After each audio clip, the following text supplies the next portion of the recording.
Okay, सो हम लोग start करते हैं liquidation of companies. So liquidation of companies का क्विक रिवीजन हम लोग स्टार्ट करते हैं, जिसमें इंपॉर्टेंट कॉन्सेप्ट हम लोग यहाँ पे डिस्कस करेंगे। सो लिक्विडेशन ऑफ कंपनी में जो इंपॉर्टेंट अकाउंट हम पूछा जाता है वो है liquidator final statement of account. Okay, इसमें स्टेटमेंट ऑफ अफेयर्स भी होता है, पर स्टेटमेंट ऑफ अफेयर्स एग्जाम में आता नहीं है, पर liquidator final statement of account he exam में पूछा जाता है। ये अकाउंट बहुत ही इजी है। लिक्विडेशन मतलब कंपनी बंद हो रही है, और कंपनी बंद हो रही है तो आपको क्या करना है, पेमेंट्स करना है। जैसे कि डिबेंचर होल्डर का पेमेंट करना है, क्रेडिटर्स का पेमेंट करना है, secured creditor, unsecured creditors, preferential holders, equity share holders, है ना, इनका सबका आपको पेमेंट करना है। तो आपको पेमेंट करना है, तो ये पेमेंट करने की यहाँ पे एक लॉ में प्रोविजन लिखा हुआ है, उस तरीके से आप पेमेंट कर सकते हो, राइट। तो इसका अकाउंट बहुत इजी है, is same like receipt and payment account. जैसे रिसिप्ट एंड पेमेंट अकाउंट बनता है, उसी तरीके से liquidator final statement of account बनता है। अब ये कैसे बनाना है बेटा, तो यहाँ पे दो साइड्स होते हैं, एक है आपकी डेबिट साइड और एक है आपकी क्रेडिट साइड। तो डेबिट साइड में है रिसिप्ट और क्रेडिट साइड में बेटा पेमेंट। जो भी पैसा आएगा वो आपको रिसिप्ट में लिखना है, और जो भी आप पेमेंट करोगे आपको पेमेंट साइड में लिखते जाना है। क्लियर? तो डेबिट क्रेडिट डालना है इन the books of liquidator final statement of account, ये रिसिप्ट साइड है। फिर यहाँ पे एसेट जो बेच के लिक्विडेटर क्या करेगा, जब भी कंपनी बंद होती है तो यहाँ पे हम लोग अपॉइंट करते हैं लिक्विडेटर। ये लिक्विडेटर कंपनी के सारे एसेट को सोल्ड आउट करके सारे लायबिलिटी को पे करने की रिस्पॉन्सिबिलिटी उठाता है। ऑब्वियसली लिक्विडेटर का फायदा क्या है इसमें, लिक्विडेटर को मिलेगा liquidator remuneration as a fix rate, या बेस्ड ऑन एसेट रियलाइज, नहीं तो क्या बेस्ड ऑन लायबिलिटीज, राइट। तीन टाइप से मिलता है। तो यहाँ पे एसेट रियलाइज्ड है, तो पहला देखो कैश एंड बैंक लिखना मत भूलना। ये कैश एंड बैंक आपको कहां से मिलेगा, बैलेंस शीट से मिलेगा। कहां से मिलेगा, एक क्वेश्चन कर लेंगे तभी आपको क्लैरिटी आएगा। ये कैश इन हैंड है सर।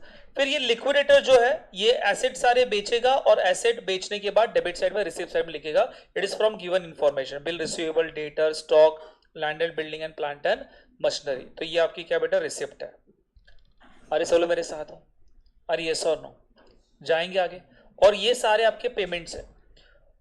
यहां पे देखना पेमेंट करते समय, एसेट का रियलाइज करते समय देखना कि कोई एसेट कोई सिक्योर्ड लायबिलिटी के पीछे, सिक्योर्ड लायबिलिटी के आगे कोई मॉर्गेज है क्या। फॉर एग्जांपल एग्जाम में आ गया बैंक लोन, और बैंक लोन जो है लैंड के सामने सिक्योर्ड है। तो लैंड को बेच के जो पैसा आएगा, या लैंड को सेल करके जो पैसा आएगा, ये पैसा कौन लेगा बेटा, बैंक। तो इस लोन को हम लोग कहते हैं, इस लायबिलिटी को बोलते हैं बेटा सिक्योर्ड लायबिलिटी। क्या बोलते हैं, अरे यहां तक क्लियर है, क्या बोलते हैं बेटा, सिक्योर्ड लायबिलिटी कहते हैं, राइट। तो एसेट रियलाइज देखने का, उसमें से सिक्योर्ड लायबिलिटी पे करने का, एक तो सरप्लस होगा नहीं तो डेफिसिट होगा। देखते हैं मेन चीज तो यहाँ पे है सर, ऑर्डर ऑफ पेमेंट। क्या बेटा, ऑर्डर ऑफ पेमेंट। तो ऑर्डर ऑफ पेमेंट कैसे फॉलो करना है, चलो देखते हैं। तो यहां पे आप देखोगे, आपको ना ये ऑर्डर ऑफ पेमेंट याद रखना है। पहला क्या पेमेंट करोगे, लीगल चार्जेस। क्या पेमेंट करोगे, ओके। आप पेमेंट, ये जो ऑर्डर ऑफ पेमेंट है आपको लाइन से करना है, आगे पीछे आपको लगा कि पहला मैं काम करता हूँ डिबेंचर को देता हूँ, या पहले मैं क्रेडिटर्स को देता हूँ, ऐसे मत करना। आपको लाइन से पेमेंट करना है, उसके ही मार्क्स है यहाँ पे। क्लियर? चलो, तो आपको ऑर्डर ऑफ पेमेंट को फॉलो करना है। पहले आप दोगे लीगल चार्जेस, राइट, इसका इंफॉर्मेशन सब में दिया जाएगा। फिर आप देखो लिक्विडेटर का रेम्यूनरेशन। लिक्विडेटर का रेम्यूनरेशन तीन टाइप से होता है। एक तो फिक्स्ड, एग्जाम में लिख के आएगा 10,000, 20,000, 15,000, कुछ कैलकुलेट नहीं करना, गिवन। अरे क्लियर? और ये देखो परसेंटेज के बेस के ऊपर है, percentage on asset and percentage on payment. तो ये कैसे निकालना, ये भी हम लोग देखते हैं। Percentage on asset realised, right, जो भी एसेट रियलाइज्ड होगा उसके ऊपर इसको चाहिए percentage. Next, based on payment, मतलब डिबेंचर, क्रेडिटर्स, प्रेफरेंशियल क्रेडिटर्स होता है ना, उनके पेमेंट के ऊपर इसको पैसा चाहिए। फिर क्या बेटा, लिक्विडेशन एक्सपेंसेस, राइट। उसके बाद पेमेंट किसको करना है, डिबेंचर होल्डर्स। डिबेंचर होल्डर को डिबेंचर का अमाउंट, आउटस्टैंडिंग इंटरेस्ट का amount and accrued interest. Okay, ये भी बहुत इंपॉर्टेंट पार्ट है, देखते लाइन से। फिर देना है preferential creditors, unsecured creditors, then preferential holders, फिर इक्विटी शेयर होल्डर्स, राइट। तो मुझे बताओ ऑर्डर ऑफ पेमेंट में पहले किसको करना है, जोर से बोल, किसको करना है, जो भी लीगल चार्जेस है पहले पेमेंट कर देने का। दूसरा क्या है, लिक्विडेटर रेम्यूनरेशन। ये तीन टाइप से आएगा एग्जाम में, एक तो डायरेक्ट अमाउंट दिया जाएगा, नहीं तो बेस्ड ऑन एसेट रियलाइज्ड। क्या बेटा, बेस्ड ऑन। अभी यहाँ पे एसेट रियलाइज का मतलब क्या है, एसेट बेच के जो पैसा आया उसके ऊपर इसको कमीशन चाहिए। अभी पब्लिक क्या बोलते हैं, एसेट रियलाइज मतलब सर ये ना, ये वाला ना, हाँ सर ये ही वाला, पर इसमें ओपनिंग कैश पकड़ना मत। इसमें क्या आएगा, कैश इन हैंड को छोड़ के या कैश एट बैंक को छोड़ के जो भी एसेट बेच के जो पैसा आने वाला उसके ऊपर। सर ये एसेट मॉर्गेज है, तो हाँ ये भी ना बेटा, एसेट रियलाइज में सब सिक्योर्ड अनसिक्योर्ड एसेट दोनों भी, राइट। तो यहां पे ये एसेट को पकड़ना है और ये एसेट को पकड़ना है। जो एसेट मॉर्गेज रखा है उसके ऊपर भी उसको कमीशन देना है, जो एसेट मॉर्गेज नहीं रखा उसके ऊपर उसको कमीशन देना है। किसका बेटा, percentage on asset realise. Okay, only cash in hand cash at bank के ऊपर नहीं आएगा, बाकी ये सारे एसेट के ऊपर टोटल करके जो परसेंट दिया रहेगा वो अप्लाई कर देना है। क्लियर। बच्चा यहाँ पे मिस्टेक क्या करता है, कैश भी लेता है, एक मिस्टेक नंबर 2, कैश नहीं लेगा तो इसको भूल जाता है। क्लियर, ये 2 मिस्टेक मत करना। आपको ये कैश लेना नहीं है मगर ये एसेट रियलाइज पकड़ना है। Are clear. उसके बाद percentage on payment, percentage on payment normally क्या आता है, बोलते कि जितना आप अनसिक्योर्ड क्रेडिटर्स को पेमेंट करोगे, जितना आप अनसिक्योर्ड क्रेडिटर को पेमेंट करोगे उसके ऊपर इसको 2% चाहिए, ऐसे एग्जाम में आएगा। परसेंटेज ऑन पेमेंट, जितना आप अनसिक्योर्ड क्रेडिटर को पेमेंट करोगे उसके ऊपर कितना परसेंट चाहिए, 2%। तो बच्चा बोला ठीक है सर, अनसिक्योर्ड मतलब ये ना, प्रेफरेंशियल क्रेडिटर का पेमेंट करने के बाद जो पेमेंट होता है उसको बोलते हैं अनसिक्योर्ड क्रेडिटर, तो ये जो अनसिक्योर्ड क्रेडिटर है उसके ऊपर भी चाहिए ना, राइट। पर यहां पे मिस्टेक क्या करता है, जब भी ऐसे बोला जाएगा कि 2% on payment to unsecured creditors, so unsecured creditors include preferential creditors. Okay, तो आपको preferential creditors and unsecured creditors ये दोनों का टोटल करके आपको परसेंटेज लगाना है। Are clear. ओके, जब सब में स्पेसिफिकली बोला रहेगा एक्सक्लूडिंग प्रेफरेंशियल क्रेडिटर तभी आप नहीं लोगे, अदरवाइज ऐसे आ गया 3% on payment to unsecured creditor, जितना भी अनसिक्योर्ड क्रेडिटर को आपने पेमेंट किया उसके ऊपर 3% दे देना। तो अनसिक्योर्ड क्रेडिटर इंक्लूड व्हाट बेटा, प्रेफरेंशियल क्रेडिटर्स, याद रखना। क्लियर। चलो, तो यहां पे ये तो बोल देंगे, अब सम करते करते पता चल जाएगा। क्लियर। चलो, उसके बाद किसको पेमेंट करना है, लिक्विडेशन एक्सपेंसेस सब में दिया जाएगा, लीगल एक्सपेंसेस, लिक्विडेटर रेम्युनरेशन, फिर क्या लीगल एक्सपेंसेस, फिर किसको पेमेंट करना है, अरे किसको पेमेंट करना है, डिबेंचर होल्डर को पेमेंट करना है। अभी डिबेंचर होल्डर को पहले आप डिबेंचर का अमाउंट दोगे जो कहां पे रहेगा, बैलेंस शीट के लायबिलिटी साइड में रहेगा। फिर आउटस्टैंडिंग इंटरेस्ट जो बैलेंस शीट के अंदर है, जो बैलेंस शीट के लायबिलिटी साइड में दिखाई दे रहा है वो वाले आउटस्टैंडिंग इंटरेस्ट। ओके, और दूसरा क्या बेटा, अक्रूड इंटरेस्ट। अभी अक्रूड इंटरेस्ट क्या होता है, अक्रूड इंटरेस्ट मतलब जो बैलेंस शीट में लिखा नहीं है, जो आपको निकालना है, वो कैसे निकालना है, तो बैलेंस शीट का डेट लेने का। समझो फॉर एग्जाम्पल बैलेंस शीट का डेट 31 मार्च है और डिबेंचर होल्डर को आपने 30 जून को पैसा दिया। अरे समझ में आ रहा है, डिबेंचर होल्डर को भी पैसा दिया आपने 30 जून, तो मुझे बताओ यहां पे अप्रैल मई जून का इंटरेस्ट अक्रू हो गया जो बैलेंस शीट में लिखा नहीं है सर। अरे क्लियर, तो आपको 3 महीने का इंटरेस्ट निकालना है, कैसे निकालोगे, सो amount of debenture multiply by rate multiply by 3/12, उसको बोलते बेटा अक्रूड इंटरेस्ट। अरे क्लियर, मतलब इसको डिबेंचर का अमाउंट मिलेगा, ये बैलेंस शीट में आउटस्टैंडिंग इंटरेस्ट है तो वो भी मिलेगा। थर्ड, 31 मार्च या बैलेंस शीट के बाद आपने उसको पेमेंट किया रहेगा उसका भी इंटरेस्ट मिलेगा। उसमें हमने पढ़ाया था कि कंपनी सॉल्वेंट है क्या, कंपनी इंसॉल्वेंट है, देख लो। ओके, ये मगजमारी नहीं आ रहा है, सिंपल है, डेट ऑफ पेमेंट देखना, डेट ऑफ पेमेंट नहीं रहेगा तो डेट ऑफ वाइंडिंग अप देखना। क्लियर। अभी सर एग्जाम में इसमें क्या आता है, 31 मार्च की आपकी बैलेंस शीट एंड हो रही है, इसके ऊपर ही बता रहा हूं, 31 मार्च 2026 को या 31 मार्च 2025 को आपकी बैलेंस शीट एंड हो गई सर। और डीओपी डीओपी 30 जून है, डीओपी 30 जून है, तो आप कितने महीने का इंटरेस्ट निकालोगे, तो 3 मंथ्स का इंटरेस्ट निकालोगे, accrued interest. Are clear sir, date of payment सब में दिया नहीं है पर आपको डेट ऑफ लिक्विडेशन दिया है, डेट ऑफ पेमेंट नहीं दिया, क्या दिया, डेट ऑफ लिक्विडेशन। और डेट ऑफ लिक्विडेशन अराउंड मैं यहां पे बोल रहा 31 मई, तो आप डेट ऑफ लिक्विडेशन तक निकालोगे, मार्च अप्रैल मई 2 महीने का आ गया। अरे क्लियर सर, यहाँ पे डेट ऑफ लिक्विडेशन भी दिया नहीं है, डेट ऑफ पेमेंट भी दिया नहीं, कुछ भी नहीं बोला है। इसका मतलब क्या, जिस दिन बैलेंस शीट एंड हुआ उसी दिन कंपनी लिक्विडेट हुई और उसी दिन हमने पेमेंट किया, ऐसे एज्यूम करके चलने का। अरे समझ में आ रहा है, मतलब यहां पे आपको डेट ऑफ पेमेंट और डेट ऑफ लिक्विडेशन नहीं दिया जाएगा, तो आपकी बैलेंस शीट की डेट ही डेट ऑफ लिक्विडेशन और डेट ऑफ पेमेंट होने वाला है। क्लियर, मतलब वहां पे no interest. Are clear, check करने का एग्जाम में कि डिबेंचर होल्डर्स को याद रखना, डिबेंचर आगे अलर्ट रहने का, और चेक करने का कि डिबेंचर होल्डर को हमने पेमेंट कभी किया, डेट ऑफ पेमेंट आपको ढूंढना है। डेट ऑफ पेमेंट नहीं दिया रहेगा तो डेट ऑफ लिक्विडेशन देखना है, डेट ऑफ लिक्विडेशन नहीं दिया रहेगा तो नो इंटरेस्ट। क्लियर, उसमें भी है सॉल्वेंट रहेगा तो डेट ऑफ पेमेंट तक, इंसॉल्वेंट रहेगी कंपनी तो डेट ऑफ वाइंडिंग अप तक। अरे क्लियर, ओके। तो यहाँ पे नॉर्मली इस एग्जाम में सॉल्वेंट इंसॉल्वेंट नहीं आता, आपको ये दो चीजें देखना, याद रखना। डिबेंचर के बाद किसको पेमेंट करना है? अरे किसको पेमेंट करना है? Preferential creditors. तो प्रेफरेंशियल क्रेडिटर क्या होता है? दो ही चीजें याद रखना, government dues and employ dues. क्या बेटा? अभी गवर्नमेंट ड्यूज में क्या आएगा? Income tax, GST, custom, excise, ये सारे गवर्नमेंट ड्यूज है, राइट। एम्प्लॉय ड्यूज में सैलरी वेजेस, राइट, वो भी सैलरी वेजेस कितने महीने का? 4 मंथ्स। कितना? मतलब यहाँ पे 6 महीने का सैलरी आउटस्टैंडिंग है, 6 महीने का सैलरी आउटस्टैंडिंग है, तो 6 महीने का आपका प्रेफरेंशियल क्रेडिटर नहीं होगा, 4 मंथ्स का होगा।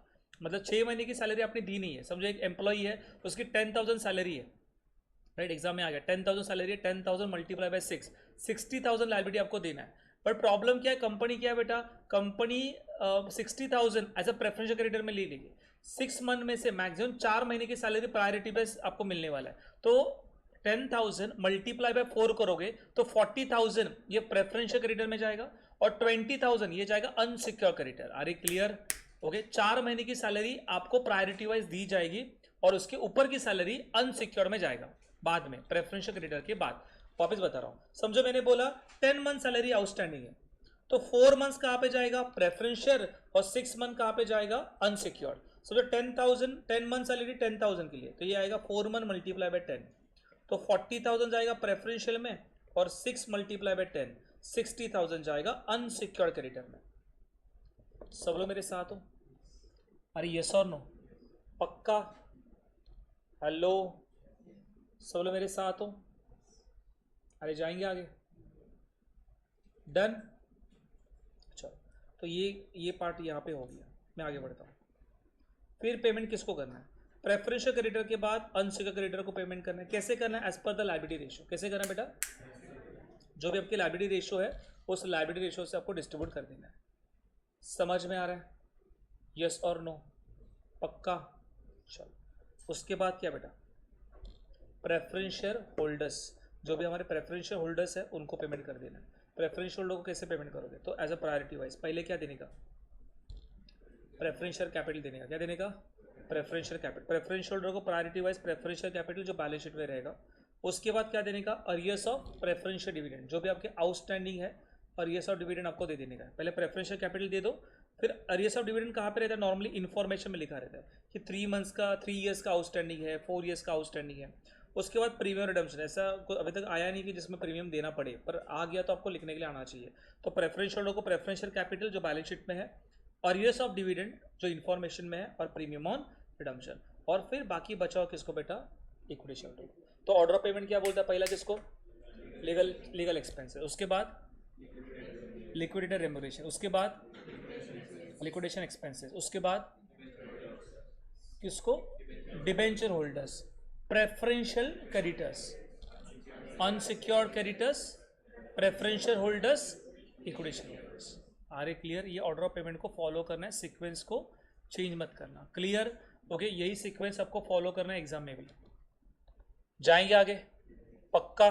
चलो आगे बढ़ते हैं। ओके, आगे हम लोग क्वेश्चन आंसर के पास जाएंगे। ओके, सो यहाँ पे हमारे नोट्स में से क्वेश्चन नंबर 17 करते हैं। बहुत ही बढ़िया क्वेश्चन है और इसमें सारे पॉइंट्स यहाँ पे कवर हो रहे हैं। देखो यहाँ पे आपको हमेशा सम स्टार्ट करते समय सम इजी है क्या सम की लेवल है, ये आपको चेक करना है। तो बैलेंस शीट के लायबिलिटी साइड में शेयर कैपिटल देखने का। यहाँ पे देखोगे 2 टाइप के शेयर्स है। यहाँ पे देखो 2 टाइप के शेयर्स है, ये 2000 and 3000।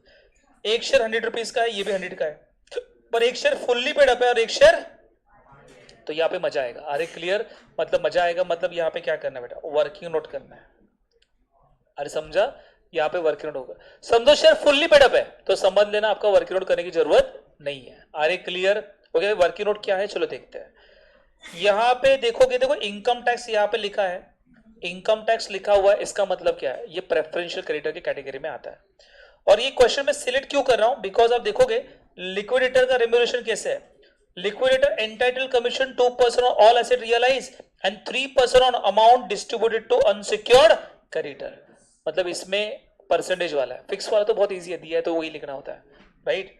All payment made in 30th जून, मतलब सारे पेमेंट, डिबेंचर का भी पेमेंट हमने 30 जून को किया, बैलेंस शीट एंड कभी हो रहा है 31 दिसंबर। So this is ideal question for exam.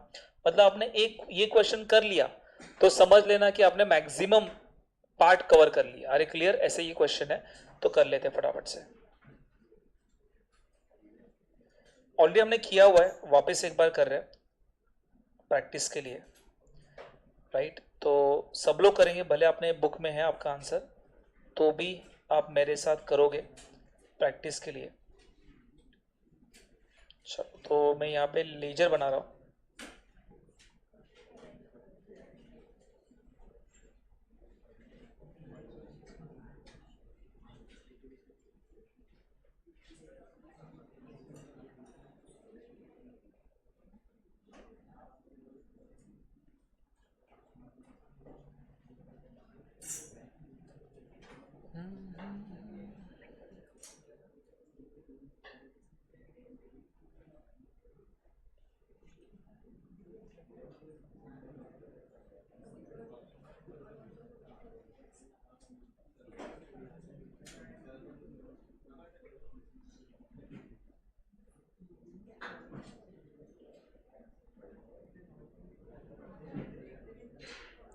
Liquidator final statement of account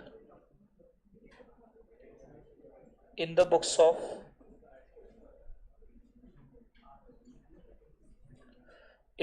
सोना लिमिटेड। चलो देखना, एसेट रियलाइज्ड क्या क्या बोला है। Company went into liquidation on 1 जनवरी, 31 दिसंबर को बैलेंस शीट एंड हो रहा है और 1 जनवरी को हम लोग लिक्विडेशन करने के लिए जा रहे हैं। Preference share dividend were in arrear for 3 years, 3 साल के लिए अरियर है। And arrear is payable on the liquidation, जो भी अरियर्स रहेगा वो लिक्विडेशन के वक्त पे करेंगे। Asset were realise as follow, तो लैंड एंड बिल्डिंग से 2,40,000 आ गया, प्लांट एंड मशीनरी से 1,80,000, स्टॉक से 70,000, डेटर से 60,000। Expense of the liquidation is 8,000। Okay, liquidation expenses 8,000 है।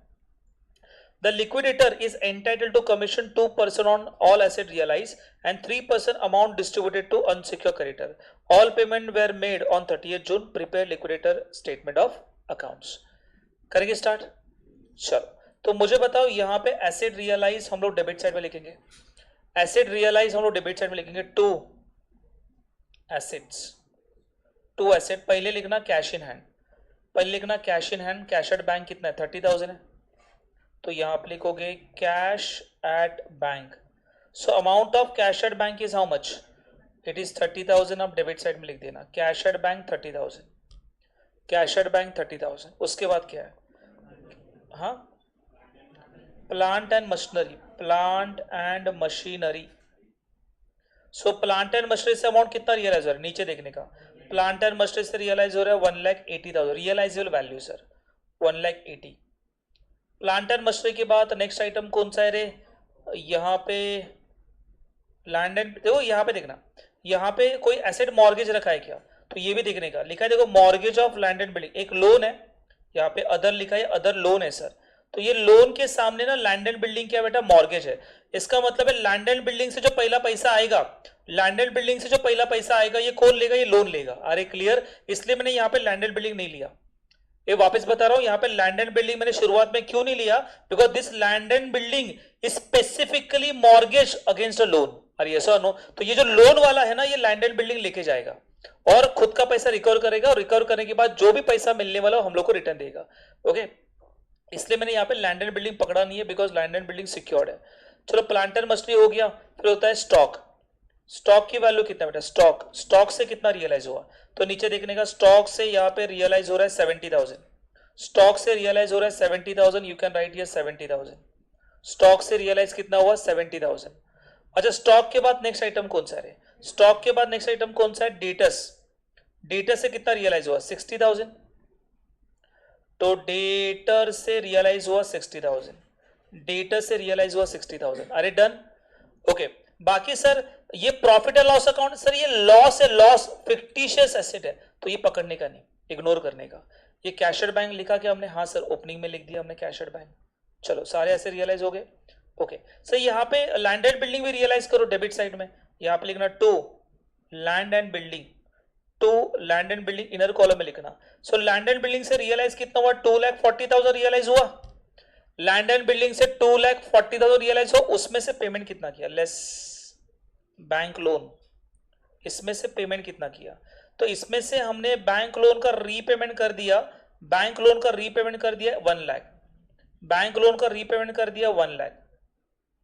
तो 2,40,000 minus 1 lakh is how much, 1,40,000। 2,40,000 minus 1 lakh is how much, 1,40,000। Are yes और no, 2,40,000 minus 1 lakh it is 1,40,000। चलो हो गया सर। तो ये देखो सरप्लस हो ना, सरप्लस देखो ना, लोन देना था 1 लाख पर ऐसे रियलाइज हुआ 2,40,000। सो 2,40,000 में से बैंक ने 1 लाख का रिकवरी कर लिया और बैलेंस पैसा हम लोग को दे दिया। अरे यस और नो सर, ऐसे भी हो सकता है क्या कि मुझे देखो 1 लाख का लोन का रीपेमेंट करना है और यहाँ पे 80,000 ही रियलाइज हुआ, हो सकता है। फिर उस टाइम में क्या करेंगे, अरे 80,000 में से 80,000 एसेट से आया, बैंक की रिकवरी 1 लाख करनी, तो 20,000 अभी तक पेमेंट करना बाकी है, इसको मानेंगे बेटा अनसिक्योर्ड। क्या मानेंगे, जब भी हम लोग अनसिक्योर क्रेडिटर का पेमेंट करेंगे तभी 20,000 दे देंगे। अरे क्लियर हो गया, अभी नहीं मिलेगा, अभी तो यहाँ पे सरप्लस एसेट आ रहा है, it is your surplus asset, ये आपकी सरप्लस एसेट है। अरे समझ में आ रहा है, ये आपका सरप्लस एसेट है, क्लियर। चलो उसके बाद देखो पेमेंट करने का, पहला पेमेंट कौन सा बेटा, लीगल एक्सपेंस है, पहला लीगल एक्सपेंस है। सब में देखो लीगल एक्सपेंस दिया है क्या, अरे सर नहीं दिया है, और लीगल एक्सपेंस नहीं तो क्या रहेगा, लेना है लिक्विडेटर रेम्यूनरेशन, उसको देना है रेम्यूनरेशन। कैसे देंगे, चल बोलो फटाफट से। तो बोलने का इसको दे रहे हैं यहाँ पे 2 तरीके से, एक उसको चाहिए commission 2% on asset realised, it is 2% on asset realised, 2% on asset realise. अभी बोले सर एसेट रियलाइज कैसे आएगा, तो देखना यहाँ पे कैशर बैंक को छोड़ के, कैशर बैंक को छोड़ के बाकी देखने का सर, कैशर बैंक को छोड़ के plant and machinery, stock, debtors and land and building, तो 1,80,000 प्लस 70,000। ये कैशर बैंक को पकड़ना मत, ये आपके पास कैश इन हैंड है, तो कौन सा एसेट आएगा, plant and machinery, stock, debtors and land and building. तो कितना 1,80,000 प्लस 70,000 प्लस 60,000 प्लस 2,40,000 कितना आएगा, इट इज 5,50,000। चेक करो, इट इज 5,50,000। उसके ऊपर कितना परसेंट चाहिए, 2%। तो 5,50,000 के ऊपर 2% कितना आएगा, 11,000 आएगा। अरे समझा, अरे कैशर बैंक को छोड़ के plant and machinery, stock, debtors and land and building, तो कितना आ रहा है 1,80,000 plus 70,000 plus 60,000 plus 2,40,000, it is 5,50,000 के ऊपर 2%, 11,000 आ रहा है सबका कैलकुलेशन। ओके, उसके बाद कितना परसेंट है, 3% on payment to unsecured creditor. अच्छा 3% ऑन अनसिक्योर्ड क्रेडिटर, सर अभी देने का नहीं सर, जब भी पेमेंट होगा तभी, जब भी अनसिक्योर्ड क्रेडिटर को पेमेंट होगा उसके ऊपर 3% लगा देंगे। क्लियर, लिख के रखना, मतलब याद रहेगा कि कुछ ना कुछ तो अमाउंट आने वाली है। अरे क्लियर, चलो जब भी हम लोग अनसिक्योर्ड क्रेडिटर्स को पेमेंट करेंगे उस वक्त उसके ऊपर 3% देंगे। उसके बाद क्या आएगा, बोलो, लिक्विडेशन एक्सपेंसेस। ये कितना लिक्विडेशन एक्सपेंस है, 8,000 लिक्विडेशन एक्सपेंस है, 8,000 आपका लिक्विडेशन एक्सपेंस है। आगे बोलो सर, आगे बोलो। उसके बाद आपको पेमेंट करना है डिबेंचर होल्डर्स को। अभी डिबेंचर होल्डर्स को पेमेंट कैसे करेंगे, तो बोलने का देखो भाई डिबेंचर को पेमेंट कैसे होगा, ये 6% डिबेंचर है ना बेटा, तो ये यहां पर लिखने का 6% डिबेंचर। ये 6% डिबेंचर का अमाउंट कितना है, 1 लाख है, सो ये as it is copy paste होगा। अच्छा अभी देखना आउटस्टैंडिंग इंटरेस्ट है क्या, किधर, बैलेंस शीट वाला, बैलेंस शीट में कोई आउटस्टैंडिंग डिबेंचर है, नहीं सर, तो सर अक्रूड इंटरेस्ट आएगा, हाँ सर अक्रूड इंटरेस्ट आएगा। अरे कैसे आएगा अक्रूड इंटरेस्ट, अरे जब भी बैलेंस शीट एंड हुआ तभी पेमेंट नहीं किया सर, पेमेंट का डेट अलग है, तो मुझे होता 1 लाख ये अमाउंट ऑफ डिबेंचर है, मल्टीप्लाई बाय 6% मल्टीप्लाई बाय, मुझे बताओ बैलेंस शीट एंड कभी हो रहा है, दिसंबर, तो जनवरी से स्टार्ट करेंगे, जनवरी पेमेंट कभी किया, जून, तो जनवरी फरवरी मार्च अप्रैल मई जून, कितने महीने का इंटरेस्ट है, 6 मंथ, तो यहाँ पे इंटरेस्ट कैलकुलेशन होगा 6 मंथ के लिए।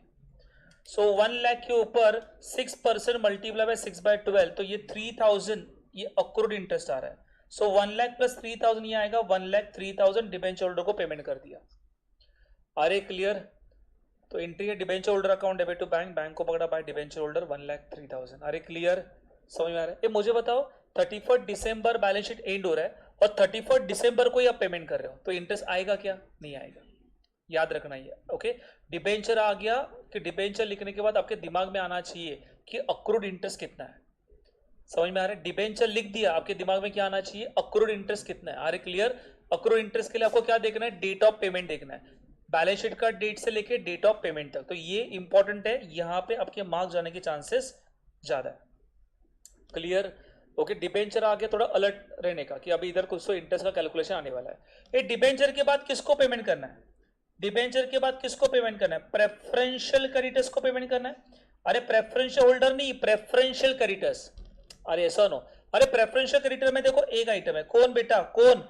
यहां पे दिखाई दे रहा है इनकम टैक्स, तो गवर्नमेंट ड्यूज है sir, government dues, income tax. ये कभी कभी है ना यहां पे भी लिख के आता है इनकम टैक्स कितना है, इनकम टैक्स हमारा 10,000 है। कभी कभी यहां पे भी लिख के आता है और कभी कभी ना सम की इधर भी लिख के आता है, इधर कि बोलते देखो outstanding demand of income tax is 1 lakh, तो ऑब्वियसली 1 लाख है, तो ये इधर भी आ सकता है सर प्रेफरेंशियल क्रेडिटर्स, और नीचे एडजस्टमेंट भी लिख के आ सकते हैं, पढ़ने का एग्जाम है। ओके, यहाँ पे आ गया outstanding income tax demand is 1 lakh, तो 1 लाख भी क्या होगा? प्रेफरेंशियल क्रेडिटर हो जाएगा। हमेशा बैलेंस शीट में ही प्रेफरेंशियल रहेगा ऐसे नहीं है, नीचे एडजस्टमेंट में भी हो सकता है। चलो आगे बोलो। और हमेशा ना चेक करेगा पैसा खत्म हो रहा है कि नहीं हो रहा है। यहाँ पे टोटल देखोगे तो अच्छा खासा बैलेंस है हमारे पास, 30,000 plus 1,80,000 plus 70,000 plus 60,000 plus 1,40,000, total we have 4,80,000। 4,80,000 फिलहाल मेरे पास है। 30,000 प्लस 1,80,000 प्लस 70,000 प्लस 60,000 प्लस 1,40,000, तो टोटल मेरे पास 4,80,000 है। उसमें से 11,000 का रेम्यूनरेशन दे दिया, उसमें से 8,000 जो है, उसमें से 8,000 जो है वो लिक्विडेशन एक्सपेंसेस दे दिया मैंने। 1,03,000 है और डिबेंचर होल्डर का पेमेंट कर दिया, और 10,000 जो है इनकम टैक्स का पेमेंट कर दिया। तो अभी मेरे पास 3,48,000 का बैलेंस पेंडिंग है। प्रेफरेंशियल क्रेडिटर्स के बाद आपको पेमेंट किसको करना है?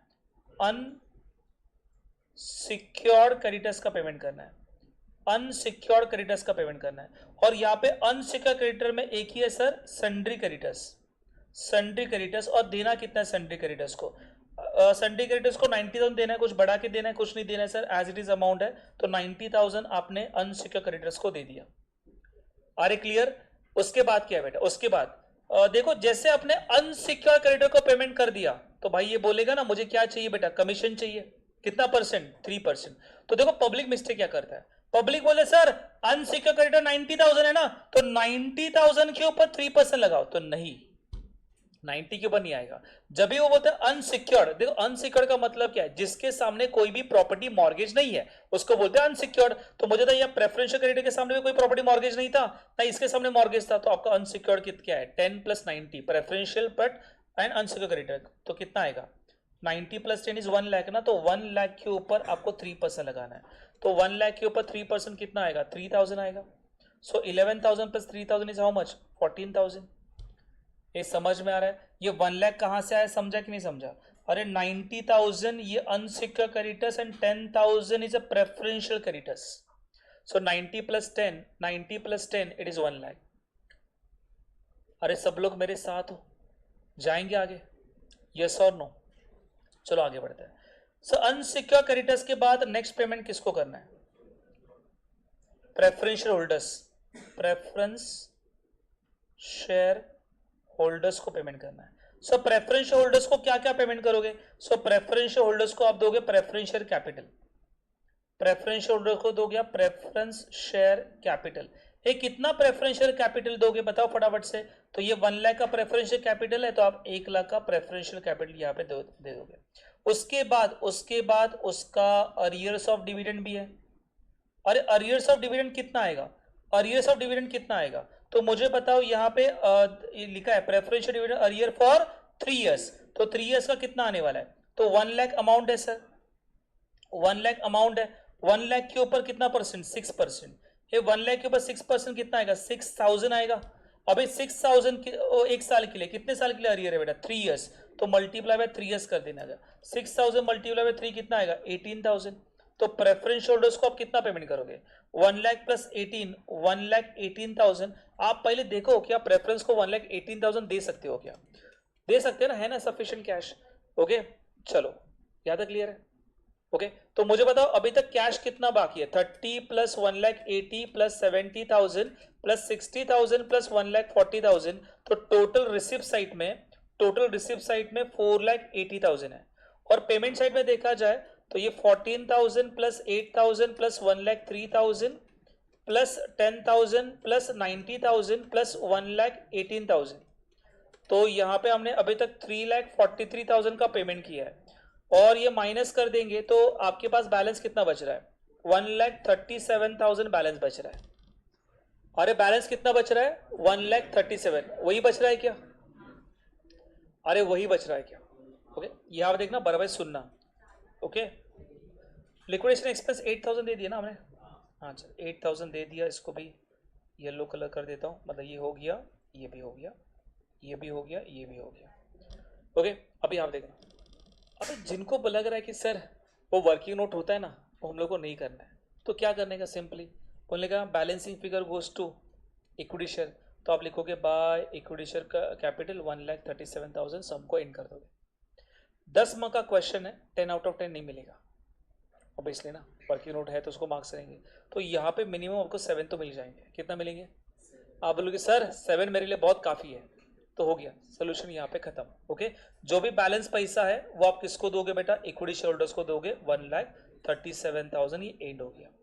पर जो बच्चा बोल रहा नहीं सर मुझे आउट ऑफ चाहिए, तो आपको क्या करना पड़ेगा? वर्किंग नोट करना पड़ेगा। वर्किंग नोट्स में ही आपको मार्क्स मिलेंगे 3 मार्क्स। समझ में आ रहा है? और वर्किंग नोट आएगा कभी, याद रखना, वर्किंग नोट आएगा कभी जब भी शेयर पार्टली पेड अप होगा। Sir fully paid up share है तो जबरदस्ती वर्किंग नोट मत करना, मार्क्स मिलने वाला इसलिए। अरे उधर वर्किंग नोट आएगा ही नहीं, शेयर क्या बेटा? फुल्ली पेड अप है, तो फुल्ली पेड अप है मतलब अभी शेयर होल्डर कुछ पैसा देने वाले नहीं, हम लोग को ही देना है उसको।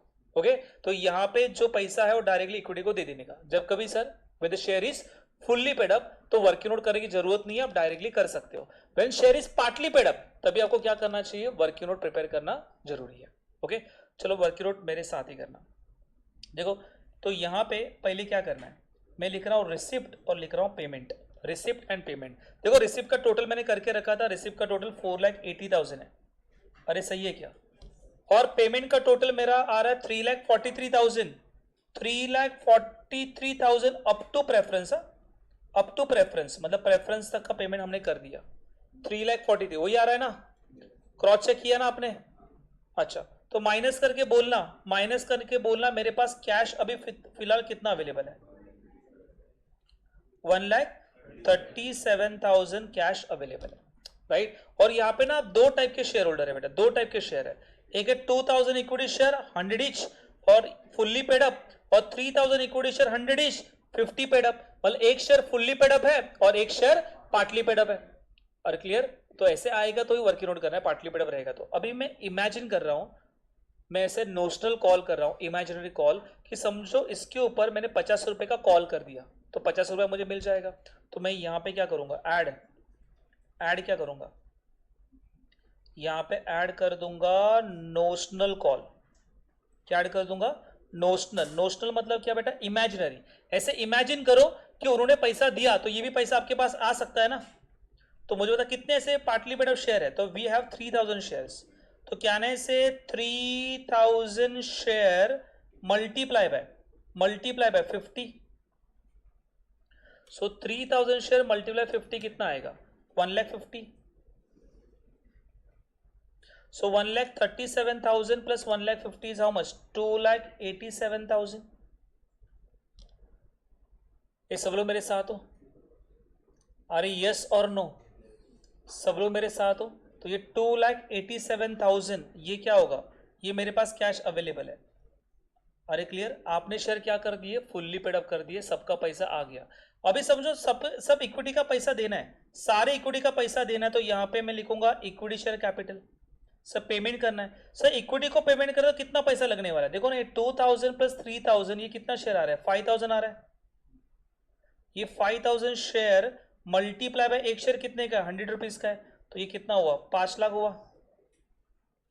तो 2,87,000 माइनस 5 लाख, ये कितना आएगा, 2,13,000। ये डेफिसिट है सर, डेफिसिट मतलब इतना पैसा मैं नहीं दे सकता, याद रखना। मतलब मेरे पास मैक्सिमम कैश इतनी अवेलेबल हो सकती है और इक्विटी को देना है 5 लाख, राइट। ये 5,000 कैसे आया, 3,000 और 2,000 शेयर 5,000 मल्टीप्लाई बाय ये फेस वैल्यू किया मैंने, फेस वैल्यू याद रखना, मल्टीप्लाई क्या किया, फेस वैल्यू कर दिया। सो 5,000 मल्टीप्लाई 100, ये 5 लाख आ गया। अभी देना है तो देखो 5 लाख मेरे पास कैश अवेलेबल है, 2,87,000, 2,13,000 दे नहीं सकता। यहाँ पे डेफिसिट पर शेयर निकालना, तो नंबर ऑफ शेयर से डिवाइड करने का, कितने नंबर ऑफ शेयर है, 5,000 शेयर है, तो divide by number of share कर देना। तो मुझे बताओ 2,13,000 डिवाइड बाय 5,000 करोगे तो 42.6, क्या बेटा 42.6, ये क्या आ गया, इसको बोलेंगे डेफिसिट पर शेयर, इसको बोलेंगे डेफिसिट पर शेयर, इसको बोलेंगे डेफिसिट पर शेयर। इसको दो पार्ट में डिवाइड करना। सो दो पार्ट में क्यों, अरे दो पेड अप वैल्यू अलग अलग, इसकी पेड अप वैल्यू कितनी है, अरे एक की पेड अप वैल्यू 100 रुपीज है, फुल्ली पेड अप है, और दूसरे की पेड अप वैल्यू कितना है बेटा, 50 रुपीज है। अरे क्लियर, अभी देखना क्या करना है, देखो 100 रुपीज पेड अप वैल्यू है, 100 रुपीज पेड अप वैल्यू है, और ये डेफिसिट, डेफिसिट मतलब ये लॉस है बेटा, ये हमारे इक्विटी शेयर होल्डर को इतना पैसा नहीं मिलेगा। अरे क्लियर, देखो उसने दिया कितना था, दिया था 100, मैं बोलूंगा था इक्विटी शेयर होल्डर को ये लॉस हो गया, मतलब 42.6 रुपीज आपको मिलने वाला नहीं है, तो कितना मिलेगा रे, तो क्या बोलने का 100 माइनस 42.6, तो 100 माइनस 42.6 मतलब यहाँ पे 57.4 का हम लोग क्या देंगे बेटा, रिफंड देंगे, क्या देंगे, रिफंड। जैसे याद रखना, paid up value minus deficit per share करोगे, पॉजिटिव आंसर आ रहा है तो रिफंड, नेगेटिव आंसर आ रहा है तो कॉल। अरे क्लियर, चलो इसका पेड अप वैल्यू कितना है, अरे इसका पेड अप वैल्यू 50 है, इसका पेड अप वैल्यू 50 है, और ये कितना आ रहा है 42.6 आ रहा है। देखो लॉस 42.6 का होना चाहिए, 50 माइनस 42.6, तो यहाँ पे 7.4 आ रहा है, यहाँ पे 7.4 पॉजिटिव आ रहा है, मतलब ये भी क्या बेटा, रिफंड है। अरे दोनों जगह रिफंड है। अरे क्लियर, तो ना यहाँ पे ना याद रखना, जिन बच्चों को समझ में नहीं आता कि क्या करना है, paid up value minus deficit per share करना, paid up value minus deficit per share, paid up value minus deficit per share. अरे क्लियर, इफ आंसर, इफ इसका आंसर पॉजिटिव आ रहा है तो ये रहेगा रिफंड, इसका आंसर नेगेटिव आ रहा है तो रहेगा कॉल। सर रिफंड है तो पेमेंट साइड लिखोगे, कॉल है तो रिसिप्ट साइड लिखोगे, ये लिख के रखना जिनको समझ में नहीं आता। So paid up value minus deficit per share करना है, okay, paid up value minus deficit per share. If answer positive आ रहा है तो रिफंड है, आंसर नेगेटिव आ रहा है कॉल है। अरे क्लियर, ओके, पर याद रखना ये लॉस पर शेयर है, लॉस मतलब इतना पैसा शेयर होल्डर को मिलने वाला नहीं है। चलो अभी दोनों केस में मेरा आंसर पॉजिटिव है, और दोनों केस में आंसर पॉजिटिव है, मतलब क्या करना है, रिफंड कर देना है। चलो रिफंड कर देंगे, रिफंड कर देंगे यहां पे, तो यहां पे लिख देना बाय इक्विटी शेयर होल्डर्स। देखो हिसाब यहाँ पे 1,37,000 का चालू है, तो मुझे बताओ ये कितने शेयर्स है, 2,000 शेयर्स है, 2,000 share multiply by 2,000 share multiply by 57.4, 57.4, so 2,000 multiplied 57.4 is how much, 1,14,800, और ये 3,000 शेयर मल्टीप्लाई बाय 7.4, तो कितना आएगा, 3,000 मल्टीप्लाई 7.4 इज हाउ मच, 22,200। देखो ये दोनों की टोटल मैच हो जाएगा 1,37,000। अरे वही तो आ रहा था बैलेंस। अरे क्लियर, 1,37,000।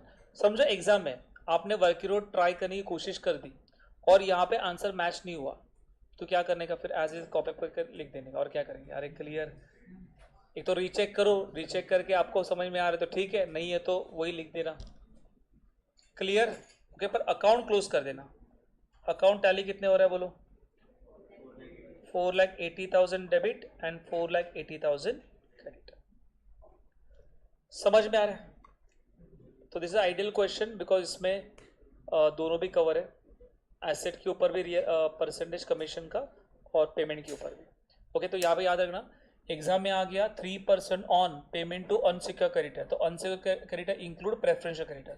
समझे, एग्जाम ऐसे लेके आया 3% on payment to unsecured creditors excluding preferential creditor. अभी चिल्ला चिल्ला कह रहा है ना एक्सक्लूडिंग, मतलब यहाँ पे प्रेफरेंशियल क्रेडिटर मत ले लो, तो आपको अनसिक्योर क्रेडिटर के ऊपर ही लेना है। क्लियर, समझा?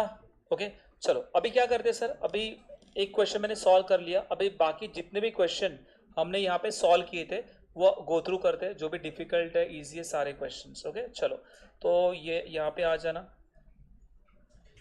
लिक्विडेशन। चलो, तो मैंने पहला क्वेश्चन नंबर कौन सा किया था? तो यहाँ पे मैंने किया था क्वेश्चन नंबर 5, पहला किया था क्वेश्चन नंबर 5।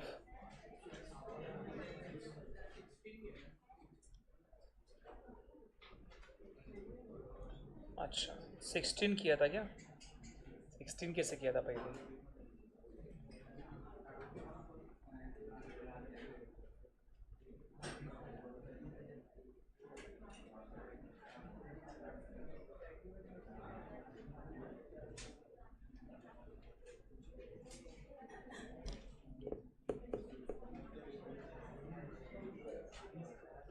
देखो क्वेश्चन नंबर 5 देखना, नॉट सो वेल लिमिटेड किया था ना question number 5, not so well limited.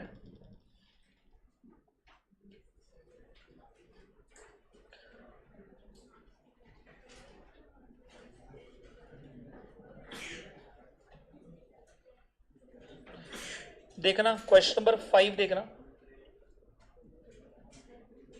So not so well limited,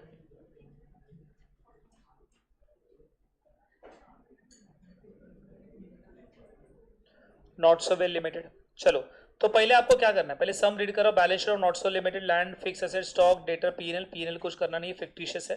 preference equity debenture, interest on debenture creditor, जैसे लायबिलिटी रीड किया आपका फोकस होना चाहिए इक्विटी के ऊपर, और यहाँ पे equity share fully paid up है, मतलब यहाँ पे वर्किंग नोट आने वाला नहीं है, तो करने का question are clear, is very easy question. ठीक है, company went into voluntary liquidation on that date मतलब 31 दिसंबर को ही लिक्विडेशन हो रहा है। Prepare liquidated statement of account after taking the following information. Liquidation expenses, liquidator remuneration is 3000 10,000। देखो लिक्विडेशन रेम्बुरेशन दिया हुआ है सर, रेडीमेड है। Bank loan was secured against stock, तो ये बैंक लोन जो है ये स्टॉक के सामने सिक्योर्ड है, मतलब स्टॉक के पास से जो भी पैसा आएगा पहला बैंक लेगा। Debenture and interest thereon is secured by floating asset. Fixed asset were realised at a book value and current asset कितना 80% ऑफ द बुक वैल्यू। चलो एसेट रियलाइज है, देख लेते हैं एसेट कौन सा यहाँ पे आने वाला है। एसेट रियलाइज बोल रहे हैं, तो क्या ना इसे ईयर पहला एसेट कौन सा है, तो पहला कैश एट बैंक है क्या चेक करने का, इधर cash at bank cash in hand है क्या नहीं है सर। तो पहले एसेट कौन सी है, land and building fix asset है, एज इट इज लिख देने का 25,000। उसके बाद क्या है, अदर फिक्स एसेट 2 लाख एज इट इज।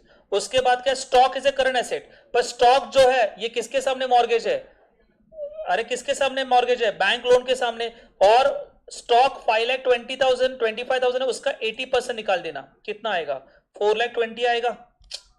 अरे 80% 4,20,000, और बैंक लोन देना कितना है, अरे बैंक लोन देना कितना है 4 लाख देना है, इसका मतलब 4 लाख का पेमेंट कर दिया, 20,000 सरप्लस है। Are clear.